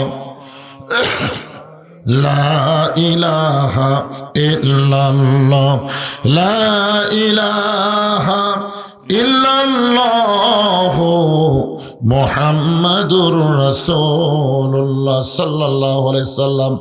আল্লাহ নবী ওমর, তুমি দুর্বল সাহাবী বলতেছো, আমি নবী কি জন্য দুর্বল সাহাবীর দিকে যাই? যদি জানতে চাও তাহলে 2 চোখ বন্ধ করে অন্তরে চক্ষু দিয়ে দেখো। 2 চোখ বন্ধ করো। হযরত ওমর যেই মাত্র চক্ষু বন্ধ করেছে, অন্তর চক্ষু দিয়ে তাকায় দেখতে দেখতে এক সময় হয়তো মোর কাঁপতে কাঁপতে পড়ে গেছে। হয়তো তোমার যখন কাঁপতে কাঁপতে পড়ে যায়, সাহাবীরা হত ওমরকে উঠাবার চাই। রাসূল বললেন, ওমরকে উঠায় না। ওমর এক সময় যখন হোশ ফিরে পাবে নিজেই দাঁড়িয়ে যাবে। ওমর ফারুক যখন নিজে হোশ পেয়ে দাঁড়িয়ে গেলেন, রাসূল বলে, ওমর, যেই সাহাবী বসে বসে নামাজ পড়তেছে, যেই সাহাবী দরকার হলে মরে যাবে, ইমান থাকা অবস্থায় আল্লাহ ছাড়া ওসমানের কাছে যাবে না, ওই সাহাবীর দিয়ে তুমি তাকাই কি দেখতে পাও? ওমর ফারুক বলে, রাসূলুল্লাহ, ওই আল্লাহর শপথ করে বলতেছি, আমার দুইটা চক্ষু বন্ধ করে ওই দুর্বল সাহাবীর দিকে যখন তাকাই তখন দেখতে পাই তার ইমান, দেখতে পাই তার ইমানে এত পাওয়ার, আসমানের সূর্য টান দিয়া ওই দুর্বল সাহাবীর ইমান যদি আসমানে লটকানো হয়, এই সূর্যের চাইতেও বেশি আলোকিত হবে। তাহলে আমরা আল্লাহর কাছে যদি পাবার চাই ধৈর্য এবং নামাজের মাধ্যমে, এই ধৈর্যটা হলো যারা বেশি নামাজি হবে তাদেরকে অনেক সময় শয়তান ধোঁকা দেবে। এ নামাজ পড়বার যায় তোর কাজের ক্ষতি, এ নামাজ পড়তে গিয়ে তোর ব্যবসার ক্ষতি, এ নামাজ পড়তে গিয়ে তোর আত্মীয়তার ক্ষতি, বহু ধোঁকা দেবে। কিন্তু আমরা সমস্ত ধোঁকাকে ধৈর্য দিয়া, ধৈর্যের বিনিময়ে আমরা মোকাবেলা করব, আল্লাহর কাছে চাইবো, আল্লাহ আমাদেরকে দিবে যতদূর দরকার। এমন বেশি আমরা চাবো না যেটা পাই আমরা দুনিয়ার পাগল হয়ে যাই। জোরে করার কথা ঠিক কিনা? আমরা এমন কিছু চাই যে হালাল রুজি ভক্ষণ করে আল্লাহর পথে যেন সুন্দরভাবে চলতে পারি, আল্লাহ যেন কবুল করে। সকলে বলে আমিন। রাসূল বলে, আলী ফাতেমার পর্দাকে আল্লাহ এত পছন্দ করে, সেই ফাতেমার অন্য দুনিয়ার কোনো খরিদ্দার কিনুক, এটা আল্লাহর পছন্দ হয় নাই। এই জন্য আল্লাহ একজন ফেরেশতাকে খরিদ্দার বানায়া 6টা দিরহাম দিয়ে ফাতেমার ওন্না কিনে আল্লাহ ওন্নাটা জান্নাতের মধ্যে যত্ন করে রাইখা দিয়েছে। ওই ফেরেশতা ওন্না যখন জান্নাতের মধ্যে রাইখা আল্লাহর কাছে দাঁড়ায়, আল্লাহ বলে, ফেরেশতা, যে 6টা দিরহাম আলীকে দিলে সেই 6টা দিরহাম ফেরত নিয়ে আসো। ফেরেশতা বলে, আল্লাহ, এটা কেমন কথা? ওন্না বিক্রি করার টাকা দিয়ে খাবার কিনবে হাসান হোসেনের জন্যে, আর সেই টাকা আপনি ফেরত আনতে কেমনে বলেন? আল্লাহ বলেন, লিয়াবলুয়াকুম আইয়ুকুম আহসানু আমালা। ফেরেশতারা রে, আমি আল্লাহ আজকে আলীর সুন্দর আমলের পরীক্ষা করব। আলী তার সন্তানকে বেশি ভালোবাসে না আল্লাহর কোরআনকে বেশি ভালোবাসে, এ পরীক্ষা আমি আল্লাহ করব। নবী বলেন, আলী রে, ওই ফেরেশতাকে আল্লাহ ফকির বানায় তোমার কাছে পাঠায়। তুমি যখন হাসান হোসেন জন্য খাবার নিচ্ছিলে, এমন সময় ফকির যখন তোমার কাছে সাহায্য চায়, প্রথম তুমি একটু মনে কষ্ট পাইছিলে, কিন্তু আল্লাহর কোরআন আম্মা সাইলা ফালা তানহারকে বিশ্বাস করে ফকিরকে যখন 1টা দিরহাম ভিক্ষা দিবার চাও, এমন সময় কোরআন তোমাকে বলতেছে, মা তুনফিকু মিন শাইইন ফি সাবিলিল্লাহি ওয়াফা ইলাইকুম ওয়া আনতুম লা তুজলামুন। তুমি আল্লাহর কোরআনকে বিশ্বাস করে ফকিরকে 6টা দিরহাম দিলে 60টা দিরহাম পাওয়ার আশায়। জোরে কোন সুবহানাল্লাহ। জাকারিয়া তার ভাই মেরাজুলের জন্য 500 টাকা দান করছে, আল্লাহ কবুল করেন। আর একজন 20 টাকা দান করছে, আল্লাহ কবুল করেন। কে ঘরের মধ্যে দিছে? 32,600 টাকা দিয়েছে অতিথিরা, লগতি দিছে। অতিথি কার ধরার দরকার নেই। মাশাআল্লাহ। এই গ্রামের মন্টু 500 টাকা দান করছে, আল্লাহ মন্টুর দানকে আল্লাহ আপনি কবুল করেন। আর গ্রামের লোকেদের কাছ থেকে তো আপনার আগে কিছু আদায় করছেনই, না করে কি আর মাহফিল করতেছেন? বাড়ি বাড়ি আদায় করেননি? এদের ডিম দিয়ে তবারক করতেছেন, কুটি পেলেন সবই প্রধান অতিথি। 1 লাখ টাকাও দিবি, আবার এগুলোও দিছে। মাশাআল্লাহ।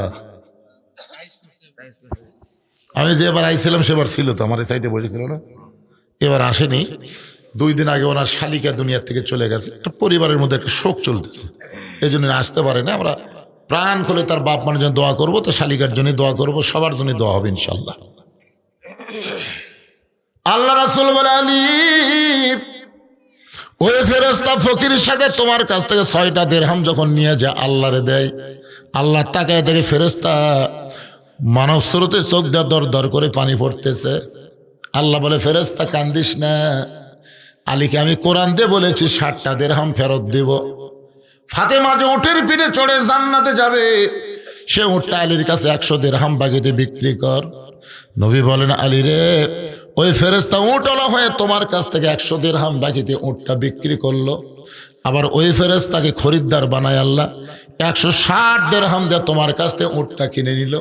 100 দিরহাম তুমি তারে ফেরত দিলা, আর 60টা দিরহাম দিয়ে 2 বস্তা খাবার কিনে ফাতেমার ঘরের দরজায়। এমন সময় ফাতেমা বলে, স্বামী গো, এতক্ষণ পর্যন্ত দানের ওয়াজ করলেন, কিন্তু জামিলা আমার আগে জান্নাতে যাবে, এইটার কোনো ওয়াজ তো আপনি করলেন না। আলী বলে, ফাতেমা, তুমি জান্নাতে নারীদের নেত্রী হওয়ার কারণে আল্লাহ তাআলা তোমাকে হেঁটে হেঁটে জান্নাতে নিবে না, একটা উটের পিঠে করে আল্লাহ তোমাকে জান্নাতে নিবে।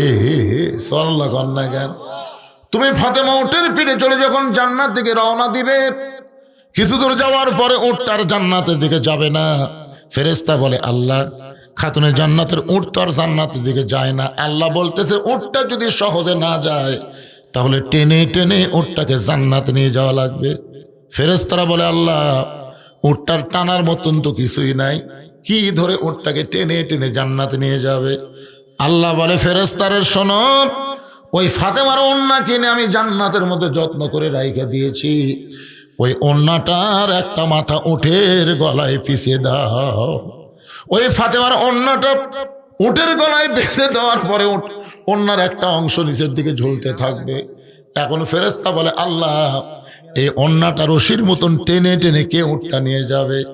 আল্লাহ তখন ডাক দিবেন, জামিলা রে, কাঠুর রোগ জামিলা, তোমার স্বামী সব সময় দোয়া করত, আল্লাহ, আমার যেই গরিব কাঠুরের বউ জামিলা নবীর মেয়ে ফাতেমার জন্য দরজা খোলে না স্বামীর হুকুম ছাড়া, আমি স্বামী জামিলাকে দুনিয়াতে কিছুই দিবার পারিনি। আমি স্বামী হইয়া দোয়া করি, যে বউটা স্বামীর এমন আনুগত্য, স্বামীর হুকুম ছাড়া নবীর মেয়ের দরজা খোলে না, আমার জামিলাকে তুমি সবার আগে জান্নাত দিও। আল্লাহ বলে, জামিলা রে, আমি আল্লাহ ফাতেমাকে খাতুনে জান্নাত ডিগ্রি দিয়েছি, কিন্তু তার আগে কেমনে তোমাকে জান্নাত দিব? কিন্তু তোমার স্বামীর দোয়া আমি আল্লাহ ফেরত দেওয়ার পারি নাই, এ কারণেই ওন্নাটা টেনে টেনে তুমি উটটা জান্নাতের দিকে নিয়ে যাও। আলী বলতেছেন, ফাতেমা, ওই জামিলা এসে ওন্নাটা রশির মতন তোমার উটটাকে যখন টানতে থাকবে, তুমি তখন মনে করবে আমি তো জান্নাতে যাচ্ছি, আমি তো জান্নাতে যাচ্ছি। কিন্তু আল্লাহর হিকমত হলো, উটের পিঠ থেকে তোমার পা জান্নাতে আগে পড়ার আগে ওই কাঠুরার বউ জামিলার পা জান্নাতে আগে যাবে। সঙ্গে সঙ্গে ফাতেমা কান্দে আর বলে, আল্লাহ, যে মেয়েরা পর্দার মধ্যে থাকবে আর যে মেয়েরা স্বামীর কথা মতো চলবে, এই সকল মেয়েদেরকে জামিলা ফাতেমার সঙ্গে তুমি জান্নাত দিও। আমার মায়েরা রে, এই দুইটা জিনিস আপনারা খেয়াল করবেন। 1 নম্বর হলো পর্দা, 2 নম্বর স্বামীর কথা মতো চলা। নামাজ রোজা যদি কমও হয়, নামাজ রোজা যদি কমও হয়, কারণ নামাজ রোজা কম হলেও আল্লাহ মাফ করে দিবে, কিন্তু পর্দা যদি কমজোরি হয় কোনো ইবাদত আল্লাহ কবুল করবে না। আর স্বামীরে খুশি না করলে তুমি জান্নাতের দরজা খুলতে পারবা না। আপনারা বলেন তো, মেয়েদের ওয়াজ হয়েছে? মাশাআল্লাহ, আমার মায়েরা আর হইচই করবি। আরা শোনেন, আজকে যে ওয়াজ শুনলেন, মা পর্দার মধ্যে থাকবেন, স্বামীর কথা মতো চলবেন, 5 ওয়াক্ত নামাজ পড়বেন, রমজান মাসে রোজা করবেন, কি লাগে? রাসূল বলেছেন 8টা জান্নাতের দরজা খুলে দেওয়া হবে, যে কোনো দরজা দিয়ে তারা ফাতেমা জামিলার সঙ্গে জান্নাতে চলে যাবে। ধরে গান সুবহানাল্লাহ। অসুস্থ মানুষ, তারপরে দীর্ঘ সময় আপনাদের সামনে কথা বললাম, আমার গলাটা আসলেই, দোয়া করবেন সবাই। প্রতিদিন 2-3টা করে ওয়াজ, কি করবেন আমি তো আর জানি না, আমার জীবনে তো এরকম হয়ও না, বুঝলেন না, হঠাৎ এবার হয়ে গেছে 2-3 দিন আগে। এই যে এবার শীত কামড়ায়, কামড়ি শীত, বুঝলেন। আমার মাহফিল আবার পড়ছে দিনে 10 মাইল দিনাজপুর, রাতে পার্বতীপুর। ওরে বাবারে, ওইদিকে শীত মনে হয় আয়সাকে ভিতর ঢুকে যায়, বুঝছেন। তো বয়স হয়ে গেছে, ডায়াবেটিস আছে, এই শীতটা গলার মধ্যে ঢুকে কণ্ঠটা একটু ডাবে গেছে। আল্লাহ ইচ্ছা করলে যে কোনো মুহূর্তে কণ্ঠ ফেরত দেওয়ার পারে, পারে কে পারে না, জোরে করেন। অন্য কোনো বক্তা হলে এসে বলতে ভাই আমি পারলাম না, অল্প কিছু করে চলে যেত। কিন্তু আপনারা তো আমাকে চিনেন, জানেন আমার জন্য প্রাণ করে দোয়া করবেন। এখানে একজন বললো হুজুর আপনি এখানে আইছেন সাইকেল নিয়ে, আপনার মনে আসে? আরে আমি যে কি অবস্থায় ওয়াজ করছি ভাই, আপনাকে এলাকাত এত মাহফিল করছি এক সময়, তা আপনারা আমাকে কি দিছেন ওটা আমি দেখিও নি। কিন্তু 2007 সালে যখন আমার সাহাবি অ্যাক্সিডেন্ট করে মারা গেল, আমিও ছিলাম সে গাড়ির মধ্যে। চিন্তা করলাম আমি যদি এখন মরে যেতাম তাহলে আমার বদরুশিদের কথা কে বলতো, কারণ তখন ফেসবুক ছিল না, ইউটিউব ছিল না, ওয়াজ যেখানে সেখানেই শেষ। তখন আমি চিন্তা করলাম যে আমি মরে গেলে আমার নাম যেন দুনিয়াতে মানুষ স্মরণ করে ভালো কিছুর মাধ্যমে। এই জন্যে আপনাকে দোয়ায় এখন গেলে আপনারা দেখবেন 235 শতক জায়গার ওপর এই মসজিদ, মাদ্রাসা, এতিমখানা নির্মাণ করেছে। আল্লামা সাইদি হুজুরের নামে কমপ্লেক্স তৈরি করছি। এইগুলো করার পিছনে যে টাকা পয়সা, আমি পৃথিবীর কারো কাছ থেকে এখন পর্যন্ত একটা টাকাও দান সদকা লেই না। সমস্ত টাকা হলো আপনার ওয়াজের পরে যে টাকা দেন, এই টাকা নিয়ে 10 ভাগ করে 9 ভাগ আল্লাহ রসুলকে দিই, আর একটা ভাগ আমার পরিবারের জন্য খরচ করি। কারণ আমার কোনো বেটা লেটা কিছুই নেই, আমার 3 মেয়ে। অনেকে বলে যা করবি কামাই সব খাবি জামাই, কিন্তু এখন আমার ওখানে দাওয়াত দিবের যা তারাই বলে যা করবি কামাই সব খাবি মসজিদ, মাদ্রাসায়, এতিমখানায়। আল্লাহ তাআলা শারীরিক সুস্থ না দিলে আমার এই এতিমখানা কেমনে চলবে ভাই? এই জন্য সবাই একটু প্রাণ করে দোয়া করবেন। দোয়ার দরকার আছে না নাই? সবাই আপনাদের জন্য আমি দোয়া করি, আপনারা আমার জন্য দোয়া করবেন। সকলে ইস্তেগফার পড়ে আস্তাগফিরুল্লাহ রব্বি মিন কুল্লি জামবি ওয়া তুবু ইলাই, আস্তাগফিরুল্লাহ রব্বি মিন কুল্লি জামবি ওয়া তুবু ইলাই, লা হাওলা ওয়ালা কুওয়াতা ইল্লা বিল্লাহিল আলিয়্যিল আযীম। আল্লাহুম্মা সাল্লি আলা মুহাম্মাদ, আল্লাহুম্মা বারিক আলা মুহাম্মাদ। আপনি কিছু বলবেন? দোয়া করে দেব। আল্লাহুম্মা আমিন। আল্লাহুম্মা আনতাস সালাম ওয়া মিনকাস সালাম, তাবারাকতা ইয়া যাল জালালি ওয়াল ইকরাম। আল্লাহ, কঠিন শীতের ভিতরে তোমার পাগল বান্দা বান্দিরা আরামের বাড়ি, ঘুম বাদ দেয়া, ল্যাপতোষকের মহব্বত কলিজা থেকে বের করে সামান্য খেরের উপর বসে ঘন্টার পর ঘন্টা আলোচনা শুনে তোমার রহমতের দরজায় ফকির হয়ে দোকানে হাত তুলেছে। আল্লাহ, মেহেরবানি করে আজকের মাহফিল আমাদের সকলের হেদায়েতের জন্যে, নাজাতের জন্যে, জান্নাতের জন্যে আল্লাহ তুমি কবুল করো। এই মাহফিলের শুরু থেকে শেষ পর্যন্ত যত আলোচনা হয়েছে আল্লাহ, এর মধ্যে যদি কোনো ত্রুটি হয়, ভুল হয়, মাফ করে দাও। যা হাদিয়া মঞ্জুর করো সোনার মদিনায় নবী পাকের রওজা মোবারক আল্লাহ তুমি কবুল করে নাও। তামাম আম্বিয়াই কেরাম, আসহাবে কেরাম, তাবিনী কেরাম, তাবা তাবিনী কেরাম, তামাম পৃথিবীর মাটির নিচে যত মুমিন মুমিনা শুয়ে আছে আল্লাহ, সকল আর ওয়াফরে হাদিয়া কবুল করো। আল্লাহ, আমরা যারা হাত তুলেছি আল্লাহ, আমাদের জনম দুঃখনী মা যাদের কবরে চলে গেছে আল্লাহ, মেহেরবানি করে মায়ের কবরটাকে জান্নাতের টুকরা বানাও। আল্লাহ, দরদের বাবা যাদের কবরে চলে গেছে আল্লাহ, মেহেরবানি করে বাবার কবরকে জান্নাতের টুকরা বানাও। এই বড় পুকুরিয়া গোরস্থানে যত মুর্দে শুয়ে আছে আল্লাহ, সকলের কবরকে জান্নাতের টুকরা বানিয়ে দাও। আজকের মাহফিলের সম্মানিত সভাপতিকে আল্লাহ তুমি কবুল করো। আল্লাহ, সভাপতি সাহেবের বাপ মার কবরকে জান্নাতের টুকরা বানাও। আজকের মাহফিলের সম্মানিত সহসভাপতিদেরকে আল্লাহ তুমি কবুল করো। আজকের মাহফিলের সম্মানিত প্রধান অতিথি এই গ্রামের কৃতি সন্তান আল্লাহ, 1 লক্ষ টাকা তো দান করেছে, বারবার দান করে। আল্লাহ, তার বাপ মা কবরে চলে গেছে, আমাকে বলেছে হুজুর আমার কোনো কিছু দরকার নাই, আমার বাপ মার জন্য প্রাণ খুলে দোয়া করবেন। আল্লাহ, সভাপতির বাপ মার কবরকে জান্নাতের টুকরা বানায় দাও। আল্লাহ, আল্লাহ তার শালিকা কয়েকদিন আগে মারা গেছে, আল্লাহ তার কবরকেও জান্নাতের টুকরা বানাও। আয় আল্লাহ তাআলা, আজকের মাহফিলের বিশেষ অতিথিবৃন্দদের আল্লাহ কবুল করো। আলেম ওলামাদের আল্লাহ কবুল করো। হাদিস সাহেবদেরকে আল্লাহ কবুল করো। মুরব্বীদের আল্লাহ তুমি কবুল করো।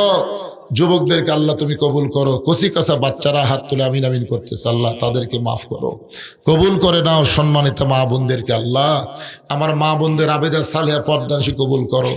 আল্লাহ, আমি অসুস্থ, আমার মতো অসুস্থ অবস্থায় যারা হাত তুলেছে আল্লাহ, সবাইকে সুস্থতার নিয়ামত দান করে দাও।